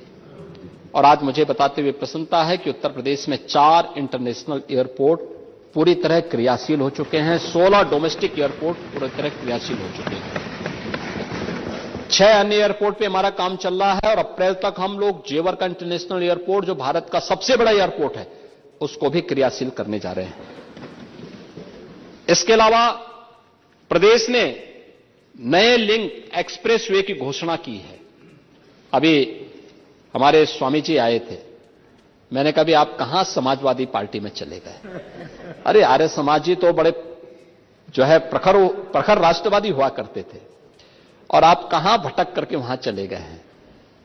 और मैं इसीलिए स्वामी जी को याद दिला रहा था कि उनको शिवपाल जी के झुंझुने में नहीं आना चाहिए, वो बेचारा स्वयं ही बेचारा बना हुआ है। और इसीलिए मैं, जो माननीय सदस्यों की भावना थी, हमारे मेरठ से, मुजफ्फरनगर से, बिजनौर से जुड़े हुए, जो माननीय शामली से जुड़े हुए जो माननीय सदस्य थे, एनडीए के हमारे माननीय सदस्य थे, ये लोग बार बार मांग करते थे कि गंगा एक्सप्रेसवे को हरिद्वार तक बढ़ाना चाहिए, और हम लोग इसको इस बजट में घोषणा कर चुके हैं कि उसको हम वहां बढ़ाने जा रहे हैं। प्रयागराज, हाँ वो भी बोलने जा रहा हूं। हाँ आप बैठे, अब सब कुछ आपके इसी समय हो जाएगा, आप थोड़ा इधर आ जाते जहां से आपको अच्छा लगता। देखो वहां पे आप कहां जो है उनके बीच में दिखाई दे रहे हैं। गोरखपुर से प्रयागराज ठीक है, जौनपुर 4 लेन ऑलरेडी है, गोरखपुर से प्रयागराज आजमगढ़ होते, हाँ लिंक एक्सप्रेसवे भी अभी देख रहे हैं। अभी मैं उसी पे आ रहा हूं, चिंता मत करिए। आप हर जगह संग्राम काहे करते हैं? प्रयागराज, मिर्जापुर, भदोई, काशी, चंदौली और गाजीपुर के हमारे माननीय जनप्रतिनिधि इस बात को कहते थे। आपके पड़ोसी भी बगल में पीछे वो भी मांग करते थे। हम लोगों ने गंगा एक्सप्रेसवे को पूर्वांचल एक्सप्रेसवे के साथ जोड़ने का भी कार्रवाई की शुरू की, और फिर गाजीपुर, चंदौली और सोनभद्र के हमारे माननीय जनप्रतिनिधि भी मांग करते थे, तो सरकार ने यह भी निर्णय लिया है कि गाजीपुर से पूर्वांचल एक्सप्रेसवे को हम चंदौली होते हुए शक्तिनगर, सोनभद्र तक जोड़ने का काम भी करेंगे। इसको भी हम लोग इस बजट में उसके लिए पैसा दिए हैं। इसके अलावा गंगा एक्सप्रेसवे प्रयागराज से बुंदेलखंड एक्सप्रेसवे में चित्रकूट तक पहुंचेगी, इसको भी जोड़ने की कार्रवाई, चित्रकूट के हमारे जो जनप्रतिनिधि थे वे सभी कौशाम्बी से जुड़े हुए जनप्रतिनिधि थे, इसकी मांग करते थे, हम लोगों ने उसको भी इसके साथ जोड़ दिया है और इसको भी हम करने जा रहे हैं। प्रयागराज में 2 नए पुल, एक गंगा जी में शास्त्री ब्रिज के पैरेलल और एक यमुना जी में सरकार के द्वारा नैनी में जो ब्रिज है उस ब्रिज के पैरेलल एक नया ब्रिज बनाने के लिए भी सरकार ने बजट में अपनी घोषणा की है और इनको भी सरकार आगे बढ़ाने जा रही है। तो ये सभी कार्यक्रम सरकार के द्वारा किए जा रहे हैं और ये कार्यक्रम प्राथमिकता के आधार पर आगे बढ़ेंगे। इनलैंड वाटरवे अथॉरिटी का गठन हो चुका है। अब तक वाराणसी तक इनलैंड वाटरवे की सुविधा है, लेकिन अब इसको हम लोग प्रयागराज तक और बलिया से अयोध्या तक की भी कार्रवाई को आगे बढ़ाने जा रहे हैं। और यह कार्य बढ़ेगा तो प्रदेश के अंदर एक्सपोर्ट की सुविधा को आगे बढ़ाने में मदद मिलेगी। इसको हम आगे बढ़ाने का काम करेंगे। ये चीजें भी सरकार ने अपने इसका एक हिस्सा बनाया है। महोदय, इसके अलावा बजट में बहुत सारी चर्चाएं होंगी और बजट में हम लोग इनके बारे में चर्चा करेंगे तो ज्यादा अच्छा होगा कि क्योंकि ये सब चीजें अभी बोल देंगे तो फिर आप लोगों के पास उस दिन कुछ बचेगा नहीं, तो आपको पहले बोलने का अवसर देंगे, फिर उसके बाद इसका जवाब भी देंगे। इसके अलावा सरकार ने ईज ऑफ लिविंग के लिए भी जो बहुत सारे प्रयास किए हैं, मैंने पहले इसके बारे में बताया है कि आवास की सुविधा हम लोगों ने किस रूप में दी है, शौचालयों की सुविधा, पेंशन की सुविधा, ड्रोन सर्वे के अनुसार जो स्वामित्व योजना में 1 करोड़ लोगों को जमीन का पट्टे उपलब्ध करवाए गए हैं। इसके अलावा सरकार के द्वारा फैमिली आईडी आदि की व्यवस्था भी जो पहले की जा चुकी है, इसके बारे में भी आज मैं आभारी हूं। आदरणीय प्रधानमंत्री जी ने आज प्रधानमंत्री किसान सम्मान निधि की 19वीं किस्त जारी की है। प्रदेश के किसानों के खाते में आज सीधे 5,583 करोड़ 55 लाख रुपए प्रधानमंत्री मोदी जी ने दिए, यूपी के किसानों के खातों में दिए हैं। और अब तक मिलाकर के यह लगभग 80,000 करोड़ रुपए उत्तर प्रदेश के अन्नदाता किसानों के खाते में अब तक यह केवल पीएम किसान सम्मान निधि के माध्यम से आए हैं। मैं इसके लिए आदरणीय प्रधानमंत्री जी का हृदय से आभार व्यक्त करता हूं, क्योंकि ये स्कीम प्रधानमंत्री जी ने आज ही के दिन 19 में गोरखपुर से प्रारंभ की थी और आज उसकी 19वीं किस्त भी उन्होंने अपने कर कमलों से जारी की है, जिसमें उत्तर प्रदेश के किसानों को 5,500 करोड़ रुपए से अधिक का पैसा उनके खाते में सीधे आया है। महोदय, शिक्षा के लिए पांडे जी केक की रिपोर्ट की बात कर रहे थे। केक की रिपोर्ट में अगर आपके सामने पढ़ूं कि 4 साल में 7 लाख स्टूडेंट कम हुए इस समाजवादी पार्टी की सरकार में, 2012-13 से लेकर के 2015-16 तक, यानी यह संख्या आपके समय में स्कूलों में छात्रों की कम होती थी। 2012 से 16 के बीच में 6,22,000 बच्चों को किताब ही उपलब्ध नहीं हुई। 32.21% बच्चे ऐसे रहे जिन्हें स्कूल खुलने के 5 महीने तक किताबें उपलब्ध नहीं कराई गई। 2010 से 16 की अवधि में 18 करोड़ 35 लाख किताबों के सापेक्ष 5 करोड़ 91 लाख किताबें ही अगस्त ही या उसके बाद बांटी गई। 2 यूनिफॉर्म बांटनी थी लेकिन एक ही बंटी। बच्चे टाट पट्टी के स्कूल में पढ़ने के लिए मजबूर थे।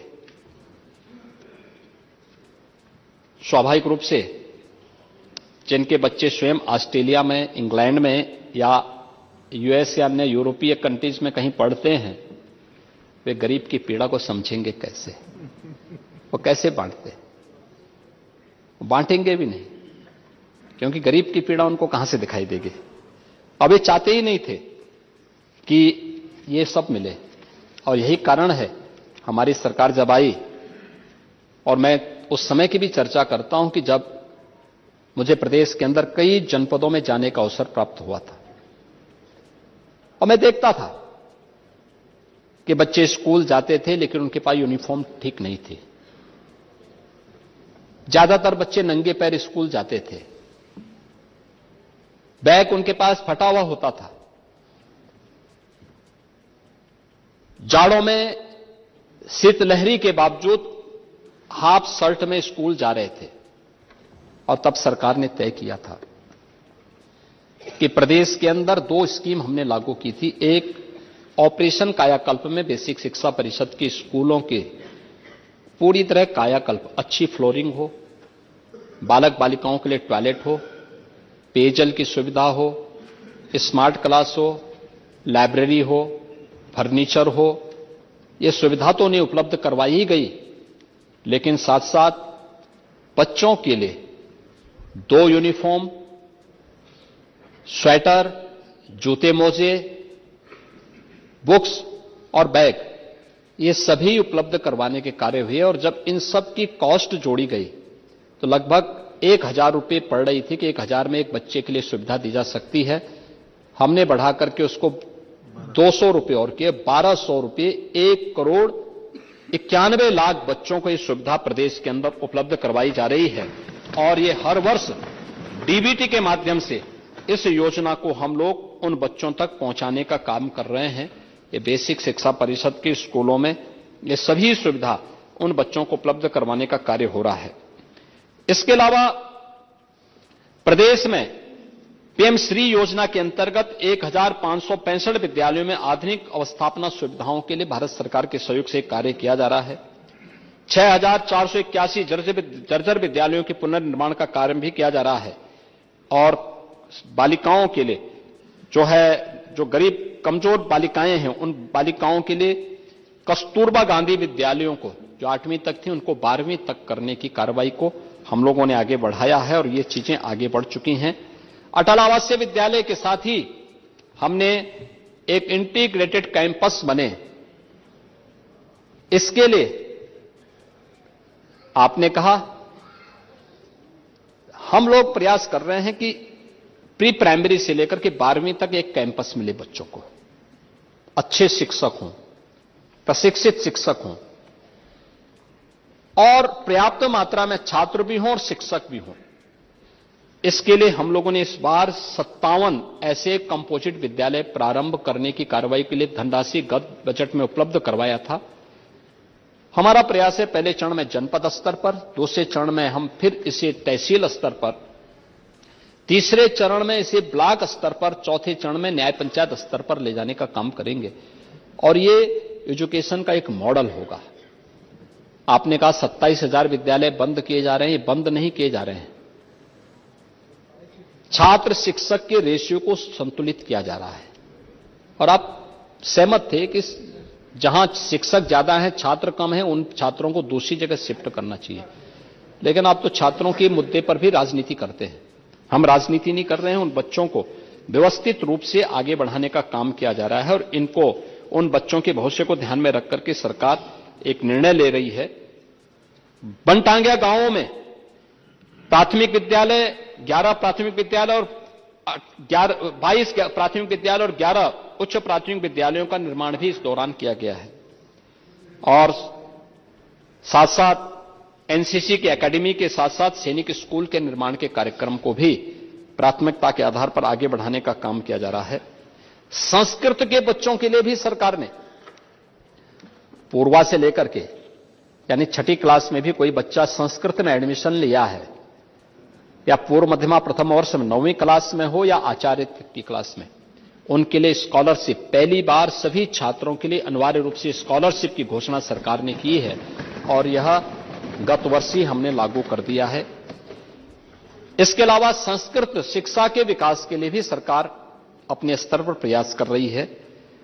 नए विश्वविद्यालय, जिन कमिश्नरी में विश्वविद्यालय नहीं थे वहां विश्वविद्यालय का निर्माण मां शाकंभरी के नाम पर सहारनपुर में, राजा महेंद्र प्रताप सिंह जी के नाम पे अलीगढ़ में, महाराज सुहेल देव के नाम पर आजमगढ़ में, मां विंध्यवासिनी के नाम पे मिर्जापुर में, मां पाटेश्वरी के नाम पे देवीपाटन मंडल में और साथ साथ मुरादाबाद मंडल में भी हम लोगों ने एक विश्वविद्यालय गुरु दम्बेश्वर के नाम पे विश्वविद्यालय की स्थापना मिर्जापुर में करने की कार्रवाई को आगे बढ़ाया है, जिनमें से 3 विश्वविद्यालय प्रारंभ हो चुके हैं, 3 विश्वविद्यालय नए सत्र में प्रारंभ होंगे और कुशीनगर में भी महात्मा बुद्ध के नाम पे एक कृषि और प्रौद्योगिकी विश्वविद्यालय का निर्माण का कार्य आगे बढ़ चुका है।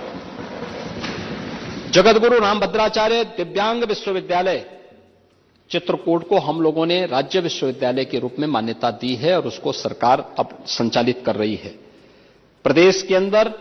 इसके अलावा हम लोगों ने इस दौरान अच्छे मॉडर्न एज कोर्सेस में बच्चे प्रशिक्षित हो सकें, इसके लिए 150 आईटीआई को नई टेक्नोलॉजी के साथ आर्टिफिशियल इंटेलिजेंस का हो, 3D प्रिंटिंग का हो, ड्रोन टेक्नोलॉजी का हो, रोबोटिक का हो या इन सभी प्रकार के कोर्सेज के साथ जोड़ने की कार्रवाई को किया है। टाटा टेक्नोलॉजीज के साथ हम लोगों ने इस कार्यक्रम को आगे बढ़ाया। 150 आईटीआई पूरी तरह तैयार हो चुके हैं। इसमें जो प्रशिक्षण लेंगे 1000 बच्चे हर वर्ष इससे प्रशिक्षित होंगे। उनके कार्यक्रम को तेजी के साथ आगे बढ़ाएंगे और भी अन्य कार्यक्रमों को 62 नए आईटीआई को हम कर रहे हैं और ये हब एंड स्पोक मॉडल पे हम इसको आगे बढ़ाने का काम करेंगे, जिससे अधिक से अधिक संख्या में छात्र इसको लेकर के प्रोत्साहित हो सके, इनको आगे बढ़ा सकें और 2 करोड़ नौजवानों को स्मार्टफोन और टैबलेट देने के लिए तकनीकी दृष्टि से सक्षम बनाने की कार्रवाई के साथ सरकार ने किया, जिसमें 50 लाख यूथ को हम दे चुके हैं। और आगे सरकार ने तय किया कि हर छात्र को अब हम टैबलेट उपलब्ध करवाने का कार्य करेंगे और उस कार्यक्रम को भी सरकार ने अपने हाथों में लेकर के इसको आगे बढ़ाने का काम किया था।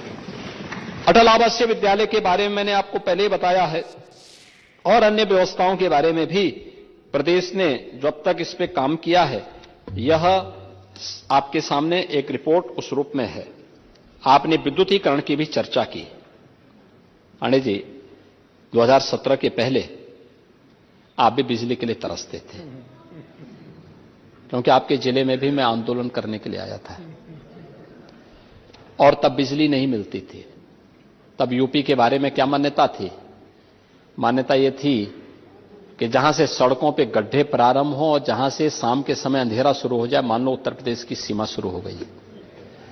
आज आप उत्तर प्रदेश में सहारनपुर से सोनभद्र तक चले जाइए, बलिया से बिजनौर तक चले जाइए, आप लखीमपुर खीरी सिद्धार्थनगर से लेकर के और चित्रकूट तक चले जाइए, किसी भी जनपद में आप सायंकाल एक बार देखेंगे हर जगह बिजली जगमगाती हुई दिखाई देगी। हर जगह बिजली। जिला मुख्यालय 24 घंटे, तहसील मुख्यालयों में 22 घंटे से अधिक, ग्रामीण क्षेत्र में 18 से 20 घंटे की विद्युत की आपूर्ति अनवरत की जा रही है। आपने एक मुद्दा बात कही है और जेन्युइन मुद्दा भी मुझे लगता है। यद्यपि माननीय विधायकों को, माननीय जनप्रतिनिधियों को विद्युत इंफ्रास्ट्रक्चर के लिए पैसे देने की आवश्यकता नहीं होनी चाहिए, क्योंकि सरकार पर्याप्त पैसा दे रही है। हर मजरे तक विद्युतीकरण का कार्य करना इस सरकार की प्रतिबद्धता है। सरकार इस कार्य को पूरा करेगी और हम लोगों ने इसके लिए जो कार्य किए हैं, उस कार्यक्रम को आगे बढ़ाने का कार्य हम लोगों ने अब तक किए हैं। मुझे आपको बताते हुए प्रसन्नता है कि 17 से अब तक 24,800 से अधिक की लागत से 193 सब स्टेशन का निर्माण करने का काम किया गया है। कानपुर में 660 मेगावाट की घाटमपुर जो तापीय परियोजना है, इसकी 3 यूनिट की इकाई का प्रथम कार्य 24 यानी 12 दिसंबर 24 में पूर्ण कर ली गई है और द्वितीय और तृतीय इकाई के निर्माण का कार्य हम 25 में, अगस्त 25 यानी मई 25 और अगस्त 25 में इसको पूरा करेंगे। 9,926 नए ट्रांसफार्मर की स्थापना, 28,602 ट्रांसफार्मर की क्षमता की वृद्धि, यह पूरा किया जा चुका है और 1,88,000 निजी नलकूपों को कनेक्शन देने के कार्य भी हुए हैं। 17 तक कुल जो स्थापित 288 मेगावाट की कुल ग्रीन एनर्जी यानी सोलर एनर्जी के जो परियोजनाएं जो लागू हो पाई थी, आज पिछले 7.25 वर्ष में इसकी क्षमता बढ़ाकर के 8 गुना अधिक बढ़ाई गई हैं, 10 गुना अधिक बढ़ाई गई, जिसमें अब 2,653 मेगावाट क्षमता की सोलर परियोजनाएं इस समय हमारी पूरी हो चुकी हैं, जो फंक्शनल हो गई हैं। इसके अलावा विभिन्न भवनों के ऊपर भी 508 मेगावाट क्षमता की सोलर रूफटॉप परियोजनाओं की स्थापना की गई है। बुंदेलखंड में ग्रीन एनर्जी कॉरिडोर के अंतर्गत 4,000 मेगावाट की सोलर पार्क की स्थापना और सौर ऊर्जा नीति के अंतर्गत 22,000 मेगावाट सौर ऊर्जा के उत्पादन के कार्यक्रम को भी सरकार आगे बढ़ाने का काम कर रही है। 17 यानी 1947 के पहले से लेकर 2017 तक कुल 1,28,494 मजरों तक बिजली पहुंची थी। यानी 70 वर्षों में जितनी बिजली पहुंची थी, हमने अप्रैल 17 से लेकर के दिसंबर 23 तक 2,49,818 मजरों तक विद्युत की आपूर्ति करने का काम किया है, यानी बिजली इंफ्रास्ट्रक्चर वहां खड़ा करने का काम किया है। 12 से 17 के अंतर्गत आप लोग कुछ 8 लाख विद्युत कनेक्शन दिए थे और 17 से अब तक हम लोगों ने 1,65,00,000 फ्री बिजली के कनेक्शन उपलब्ध करवाने के काम किए हैं। यह यह डाटा है आपका, जो एक बात जो आपने कही है, और मैं पावर कॉर्पोरेशन से इस बारे में कहूंगा भी, कि पहले तो किसी माननीय जनप्रतिनिधि को विद्युत इंफ्रास्ट्रक्चर के लिए, ट्रांसफार्मर के लिए तो कतई पैसा मत दीजिए, सरकार पैसा दे रही है। और जो नहीं करता है, 112 का जो टोल फ्री नंबर है, आप उस पर कंप्लेंट करिए, नहीं तो यहां पे माननीय मंत्री जी को अवगत कराइए और मुख्यमंत्री कार्यालय को भी अवगत कराइए। अगर एक समय सीमा के अंदर नहीं करते हैं तो जवाबदेही उसमें भी तय होगी। दूसरा, इस बारे में भी तय होगा कि अगर कहीं पे इंफ्रास्ट्रक्चर के लिए पैसा देने की नौबत आती है तो यह कार्य जनपद स्तर पर ही तय हो जाए, एस्टिमेट बनाने से लेकर के उसकी आपूर्ति तक, यह उनके डिस्कॉम तक जाने की नौबत ही ना आने पाए, यह हम सुनिश्चित करेंगे। और इसके बारे में हम विभाग से भी कहेंगे कि इस पर वह सुनिश्चित करें। लेकिन हम एक बात और कहना चाहेंगे कि आज ये पहली सरकार है जिसने 14 लाख किसानों के निजी नलकूप के बिल को समाप्त करते हुए, माफ करते हुए किसानों की आय को अभिवृद्धि करने का काम भी किया है। महोदय, आपने इस बारे में हर व्यक्ति जानता है 2017 के पहले की क्या स्थिति थी। 2017 में सरकार आई, पहला कैबिनेट का फैसला था अन्नदाता किसानों की ऋण माफी का। हमने 86 लाख किसानों का 36,000 करोड़ रुपए का कर्ज माफी का कार्यक्रम आगे बढ़ाया था और बकायदा सर्टिफिकेट जारी किए थे, बैंकों के साथ उनकी बैठक करवाई थी। 2017 से पहले किसान से सीधे प्रोक्योर नहीं होता था, उससे क्रय सीधे नहीं होता था, बीच में दलाल होते थे। और मुझे बताते हुए प्रसन्नता है कि हम लोगों ने यानी लगातार हम लोग अब अन्नदाता किसानों से फसल का क्रय करते हैं। इसमें खाद्यान्न उत्पादन में भी जो हम लोगों ने टेक्नोलॉजी का उपयोग किया है, सिंचाई की सुविधा बढ़ाई है, किसान की रुचि खेती के प्रति ज्यादा हो, अन्नदाता किसानों की सुविधा के लिए सरकार ने जो प्रयास किए हैं, आज जो 16-17 तक खाद्यान्न उत्पादन पर जो प्रति हेक्टेयर जो था 27.25 क्विंटल था, वह 23-24 में बढ़कर के अब 30.51 क्विंटल तक पहुंच चुका है। ये चीजें दिखाती हैं कि सरकार के द्वारा उठाए गए कदम सही दिशा में आगे बढ़े हैं। इसके अलावा प्रदेश सरकार ने जो प्रधानमंत्री फसल बीमा योजना के अंतर्गत भी पहले हम लोग देखते थे कि किसानों को इसका पैसा नहीं मिल पाता था, आज लाखों किसान इस योजना से लाभान्वित हो रहे हैं। और अगर मैं केवल 24-25 के अंतर्गत ही इन किसानों की संख्या को देखूं तो 23-24 के अंतर्गत माह दिसंबर तक 28,58,000 कृषकों द्वारा 19,84,000 हेक्टेयर क्षेत्रफल में फसल बीमा कराया गया और जिसमें 9,33,000 जो बीमित किसान थे उन्हें 495 करोड़ 41 लाख रुपए की क्षतिपूर्ति भी उन्हें प्राप्त हुई है। गन्ना किसानों के लिए 16-17 में जो गन्ना किसान का जो क्षेत्रफल था, जो गन्ना किसान का था, वह 20.54 लाख हेक्टेयर था, आज वह बढ़कर के 29.66 लाख हेक्टेयर बढ़ा है। और आय से औसतन 370 रुपए प्रति क्विंटल की दर से उन्हें यह धनराशि भी उपलब्ध हो रही है। महोदय, 16-17 में गन्ना उत्पादक किसान प्रति हेक्टेयर 72 टन प्रति हेक्टेयर वह पैदा करने की सामर्थ्य रखता था, आज वह 24-25 में उसकी जो पैदावार हुई है वह 85 टन प्रति हेक्टेयर हुई है, यानी उसमें वृद्धि हुई है। और मुझे बताते हुए प्रसन्नता है कि 17 से अब तक जो हम लोगों ने 45-46 लाख गन्ना किसान हैं, इनको 2,73,000 करोड़ रुपए से जो रिकॉर्ड गन्ना मूल्य है, यह गन्ना मूल्य का भुगतान भी गन्ना किसानों के खाते में गया है। अगर मैं इसको कहूं तो 2017 के पहले 22 वर्ष में जितना गन्ना मूल्य का भुगतान आप लोगों ने किया है उससे ज्यादा है। 7 वर्ष में हम लोगों ने उससे कई ज्यादा, यानी लगभग ये 60,000 करोड़ रुपए अधिक भुगतान गन्ना किसानों को मात्र 7.25 वर्ष में अब तक किया गया है। 120 चीनी मिलें वर्तमान में क्रियाशील हैं और इनकी जो पेराई क्षमता है यह लगातार बढ़ाई गई है। 3 नई चीनी मिलें 17 के बाद लगी हैं, 6 चीनी मिलों का पुनर्संचालन किया गया है, 38 चीनी मिलों का विस्तार हुआ है और लगभग 1,25,000 जो लोग हैं उनके साथ प्रत्यक्ष या अप्रत्यक्ष रूप से इसके साथ रोजगार के साथ जुड़े हैं। इसके साथ ही 285 नई खांडसारी इकाइयों की स्थापना के लिए, जिसके माध्यम से 41,800 लोगों को प्रत्यक्ष और अप्रत्यक्ष रोजगार प्राप्त हुआ है, यह भी किया गया है। इथेनॉल उत्पादन में 42 करोड़ से बढ़कर के 23-24 में बढ़कर के 177 करोड़ लीटर आज उत्तर प्रदेश के अंदर इथेनॉल का उत्पादन हो रहा है।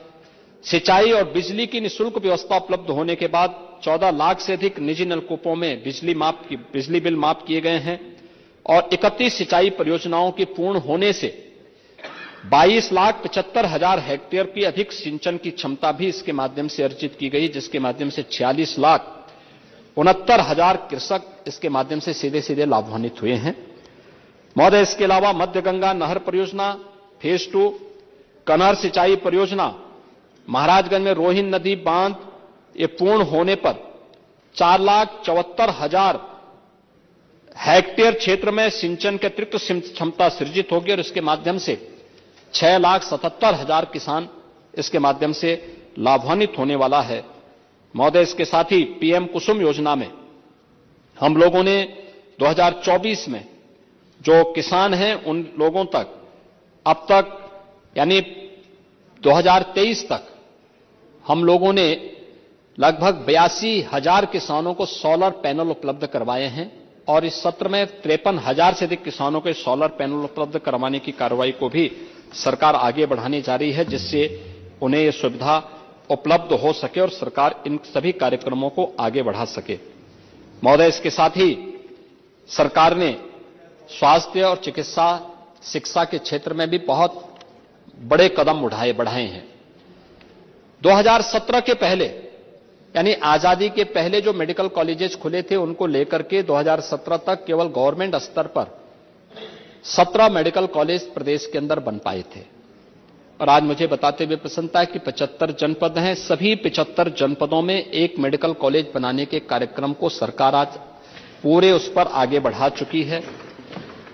इसके परिणाम भी सरकार के सामने आए हैं। सरकार ने जो इस क्षेत्र में व्यापक परिवर्तन किया है, आज उसी का परिणाम है कि सरकार इन सभी कार्यक्रमों को आगे बढ़ाने का काम कर रही है। जो पूर्वांचल में इंसेफ्लाइटिस से मौतें होती थी, पांडे जी आप तो सिद्धार्थनगर से आते हैं और सिद्धार्थनगर वह जनपद है जिसमें सर्वाधिक मौतें होती थी, मासूम बच्चे मरते थे जापानी इंसेफ्लाइटिस और एक्यूट इंसेफ्लाइटिस सिंड्रोम से। आंदोलन केवल हम लोग करते थे, आप लोग आंदोलन में आप लोगों को कोई मतलब ही नहीं था और कभी सदन में भी इस मुद्दे को रखने की फुर्सत भी नहीं थी।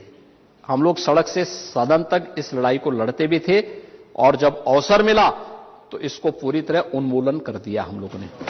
इंसेफ्लाइटिस महोदय, एक्यूट इंसेफ्लाइटिस में 85% और जापानी इंसेफ्लाइटिस में 99% की कमी आई है। आज किसी घर में भय नहीं है कि 9 की बीमारी आएगी। अब लोग पूरी तरह इससे आश्वस्त हैं। डेंगू में 17 की अपेक्षा डेंगू में मृत्यु दर में कमी आई है लगभग 95%। मलेरिया 17 की तुलना में 24 में 56% की कमी आई है और अब प्रदेश के अंदर हम लोग 1 डिस्ट्रिक्ट 1 मेडिकल कॉलेज को प्रभावी ढंग से आगे बढ़ाने लगभग 6-7 जनपद हमारे ऐसे बचे हैं जिन पे हम लोग अब फाइनल रूप से आगे बढ़ाने की कार्रवाई को आगे बढ़ा रहे हैं। हर जिले में आज डायलिसिस की सुविधा हो चुकी है। हर जिले में लोगों को ब्लड बैंक की सुविधा और ब्लड एफरेसिस की सुविधा वहां मिल सके, प्लेटलेट्स की सुविधा प्राप्त हो सके, यह कार्यक्रम भी वहां के आगे बढ़ाया जा रहा है। आयुष्मान भारत में सर्वाधिक गोल्डन कार्ड बनाने वाला राज्य उत्तर प्रदेश है और आयुष्मान कार्ड यानी इसको बनाने वाला तो है ही, साथ साथ जिन लोगों के आयुष्मान कार्ड में आच्छादन नहीं थे उन लोगों के लिए मुख्यमंत्री जन आरोग्य योजना में भी उन्हें आच्छादित करने का काम किया है। एमबीबीएस की सीट को अगर आप देखेंगे तो जो 17 में 1,990 थी, आज वो बढ़कर के 5,250 हुई है।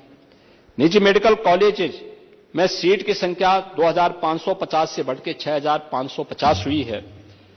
राजकीय क्षेत्र में पीजी सीट्स की संख्या 2017 में जो 741 थी, आज वो बढ़कर के 1,871 हुई हैं और निजी क्षेत्र के मेडिकल कॉलेजेज में 17 की तुलना में 480 से बढ़कर के 2100 हुई हैं। इसके अलावा सरकारी मेडिकल कॉलेज में सुपर स्पेशलिटी की सुविधा भी उपलब्ध करवाने की कार्रवाई की है और इसमें सीट्स भी बढ़ी हैं। एसजीपीजीआई में 8 नए विभाग के कार्य भी प्रारंभ हुए हैं।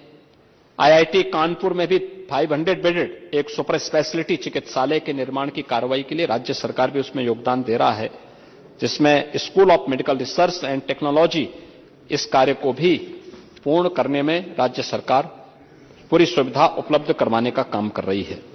महोदय, इसके अलावा रोजगार के लिए सरकार ने जो कार्य किए हैं, इसमें 7.5 लाख से अधिक सरकारी नौकरी सरकार ने उपलब्ध करवाई है। आप पेपर लीक की बात कर रहे थे। आपके समय में तो उत्तर प्रदेश लोक सेवा आयोग रहा हो या अधीनस्थ सेवा चयन आयोग या उत्तर प्रदेश शिक्षा आयोग, माध्यमिक या उच्च शिक्षा आयोग, ये सभी में ही भूल लग चुका था। इन आयोगों की या इन बोर्डों की छवि क्या थी और प्राइवेट लिमिटेड कंपनी के रूप में काम करती थी। लेकिन आज पारदर्शी तरीके से नियुक्ति की प्रक्रिया को न केवल आगे बढ़ाया जा रहा है, बल्कि नकल माफिया की कमर भी तोड़ी जा रही है। और नकल माफिया की कमर तोड़ते हुए युवाओं के जीवन के साथ खिलवाड़ करने वालों की संपत्ति कुर्क करने, जब्त करने और उन्हें आजीवन कारावास की सजा उपलब्ध करवाने के लिए सरकार पूरी प्रतिबद्धता के साथ कार्य कर रही है। हमने एमएसएमई सेक्टर को जो आगे बढ़ाया, एमएसएमई सेक्टर से 2 करोड़ से अधिक रोजगार सृजित हुए हैं। प्रदेश के अंदर 15 लाख करोड़ रुपए के निवेश के प्रस्ताव को जमीनी धरातल पर उतारने का परिणाम था कि 60 लाख नौजवानों को सीधे सीधे नौकरी मिली है। और इसके अलावा हमने अब नए बजट में हम जो घोषणा करने जा रहे हैं, वह आउटसोर्सिंग से या संविदा के कर्मचारियों को न्यूनतम मजदूरी को बढ़ाने की एक बड़ी क्रांतिकारी घोषणा होने जा रही है। बहुत बड़ी घोषणा होने जा रही है, जिसको हम उसी में करेंगे। मैंने मुख्यमंत्री युवा उद्यमी स्कीम के बारे में पहले ही आपको बताया है। इसके अलावा प्रदेश के अंदर आज जो हमारे पास जो चीजें आई हैं, इसमें बहुत सारी चीजों को हम लोगों ने, मैं पहले भी इसका उल्लेख कर चुका हूं। और महोदय, इसका परिणाम क्या है, यानी रिजल्ट आज हम सबके सामने है। और वह यह कि पिछले जो महामहिम राज्यपाल जी ने अभिभाषण में उल्लेख भी किया है, जो उन्होंने इस बारे में कहा कि मेरी सरकार के सुनियोजित प्रयासों, प्रभावी कार्यान्वयन व सतत अनुसरण से उत्तर प्रदेश देश में विभिन्न योजनाओं में प्रथम स्थान पर रहा है। जो आपके समय में पीछे से प्रथम स्थान पर रहता था, आज क्रम से प्रथम स्थान पर उत्तर प्रदेश है। किसमें? एक पर्यटन में, धार्मिक, आध्यात्मिक और सांस्कृतिक आयोजनों और पर्यटकों को आकर्षित करने में आज उत्तर प्रदेश शीर्ष स्थान पर है।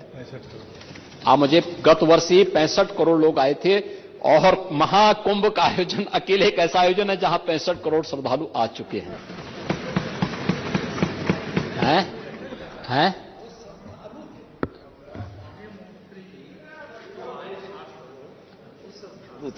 धार्मिक आस्था से आए थे, पर्यटक नहीं थे। पांडे जी, मुझे बताइए, जो श्रद्धालु आए हैं उत्तर प्रदेश में आए हैं ना, श्रद्धालु उत्तर प्रदेश, देश के अंदर पर्यटन के 2 आधार हैं। एक पेशेवर पर्यटक होता है और एक श्रद्धालु होता है जो तीर्थ यात्री के रूप में जाता है। हमने श्रद्धालु की बात इसलिए कही है, वह भी एक प्रकार के पर्यटन की सूची, मैंने धार्मिक और आध्यात्मिक कहा है। जब पर्यटन की बात आएगी तो वह भी उसमें गिना जाएगा, क्योंकि वह भी जाएगा तो किसी बस से जाएगा, किसी टैक्सी से जाएगा, किसी ट्रेन से जाएगा, किसी एरोप्लेन से जाएगा, किसी होटल, किसी धर्मशाला, किसी शिविर, किसी व्यवस्था में रहेगा, कहीं खरीदारी करेगा। मैं कल प्रयागराज में था। मैंने एक सज्जन से पूछा, मैंने कहा भैया कहां से आए हैं? उन्होंने मध्य प्रदेश के एक जनपद से कहा। तो मैंने कहा कितने लोग आए हैं? उन्होंने कहा हम 60 लोग एक पैकेज के साथ आए हैं। मैंने कहा 60 लोग आए हैं। मैंने कहा तो पैकेज क्या था? उन्होंने कहा कि 3 स्थानों पर वह हमें लेके जाएंगे। मैंने कहा कहां? कहा प्रयागराज, अयोध्या और काशी। तो उन्होंने कहा हमने 5100 रुपये में टिकट खरीदा है इन तीनों स्थानों के लिए। आप मुझे बताइए 5100 रुपये एक व्यक्ति ने खर्च किया है ना? इस दौरान खाएगा भी ना, कहीं खरीदेगा भी ना। ये मैं क्या यही पर्यटन है, यही पर्यटन है। यहां अनुष्ठान कर यहां आ रहा है, श्रद्धा भाव के साथ आ रहा है, आस्था भाव के साथ आ रहा है। और अकेले प्रयागराज परसों जब महाकुंभ का समारोह होगा तो 65 करोड़ से अधिक श्रद्धालुओं को आने का अनुमान है इस पूरे आयोजन में। और उत्तर प्रदेश में गत वर्ष ही 65 करोड़ श्रद्धालु आए थे। देश के अंदर कोई नहीं इसके समकक्ष। दुनिया के अंदर आप देखेंगे बड़े बड़े आयोजन लोग करने के दावे करते हैं, लेकिन लाखों में पहुंचते हैं। इतनी बड़ी संख्या नहीं, ये संख्या उतनी है जो यूरोपियन यूनियन की पॉपुलेशन से 1.5 गुना से अधिक है, अमेरिका की पॉपुलेशन से 1.5 गुना से अधिक है। लगभग उधर जा रही है। और उन सभी को आज भी आप नकारने का काम कर रहे हैं, आज भी सच्चाई नहीं स्वीकार कर पा रहे हैं। इसके अलावा मैंने प्रधानमंत्री, पांडे जी गोवा वाले नहीं है, आप लोग ऐसा मत बोला करें, उनके पड़ोसी हैं, वो नहीं है।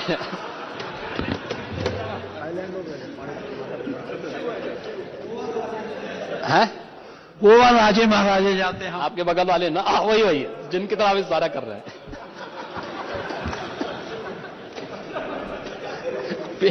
पीएम आवास योजना में ग्रामीण हो या शहरी, इन स्कीम में उत्तर प्रदेश नंबर 1 पर है। प्रधानमंत्री उज्ज्वला योजना में उत्तर प्रदेश नंबर 1 पर है। पीएम स्वनिधि योजना में उत्तर प्रदेश नंबर 1 पर है। स्वच्छ भारत मिशन में उत्तर प्रदेश नंबर 1 पर है। महिलाओं के प्रति अपराध में सजा दिलाने वाले राज्यों में उत्तर प्रदेश नंबर 1 पर है। ईज ऑफ डूइंग बिजनेस में अचीवर स्टेट के रूप में, एमएसएमई में नंबर 1 पर।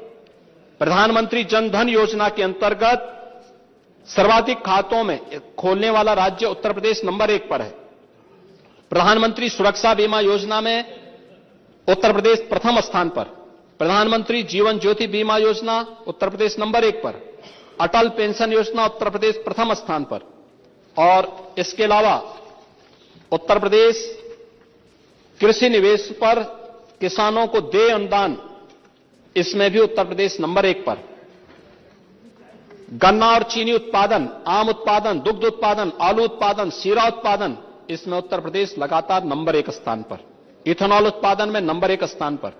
गवर्नमेंट ई मार्केट यानी जेम पोर्टल पर सर्वाधिक सरकारी क्रय करने वाला राज्य उत्तर प्रदेश पहले स्थान पर। और वृक्षारोपण में भी उत्तर प्रदेश नंबर 1 स्थान पर। इसके अलावा अन्य राष्ट्रीय शिक्षा नीति के क्रियान्वयन पे कौशल विकास नीति के अंतर्गत कार्य करने में उत्तर प्रदेश नंबर 1 स्थान पर। ये सभी कार्यक्रमों में उत्तर प्रदेश आज अग्रणी राज्यों में आज खड़ा है। और मैं इसीलिए आप चर्चा करेंगे, अनेक बातों की चर्चा करेंगे। आपके समय में उत्तर प्रदेश क्यों पिछड़ा था और आज उत्तर प्रदेश उतनी तेजी के साथ आगे बढ़ रहा है? उसका कोई कारण तो होगा। और उसमें मैं आपसे केवल एक बात कहना चाहूंगा कि समस्या के बारे में सोचने से, एक चिंतक ने बहुत अच्छी बात कही कि समस्या के बारे में सोचने पर बहाने मिलते हैं, समाधान के बारे में सोचने पर रास्ते मिलते हैं। जिंदगी आसान नहीं है, बस खुद को मजबूत बनाना पड़ता है। उत्तम समय कभी नहीं आता, समय को उत्तम बनाना पड़ता है। और डबल इंजन की सरकार ने समय को उत्तम बनाया है। हां, इसीलिए कह रहे हैं ना, क्योंकि इसीलिए तो 5 साल सफलतापूर्वक चलाने के बाद भी फिर से थंबिंग मेजॉरिटी के साथ आए हैं और 27 में फिर से आएंगे।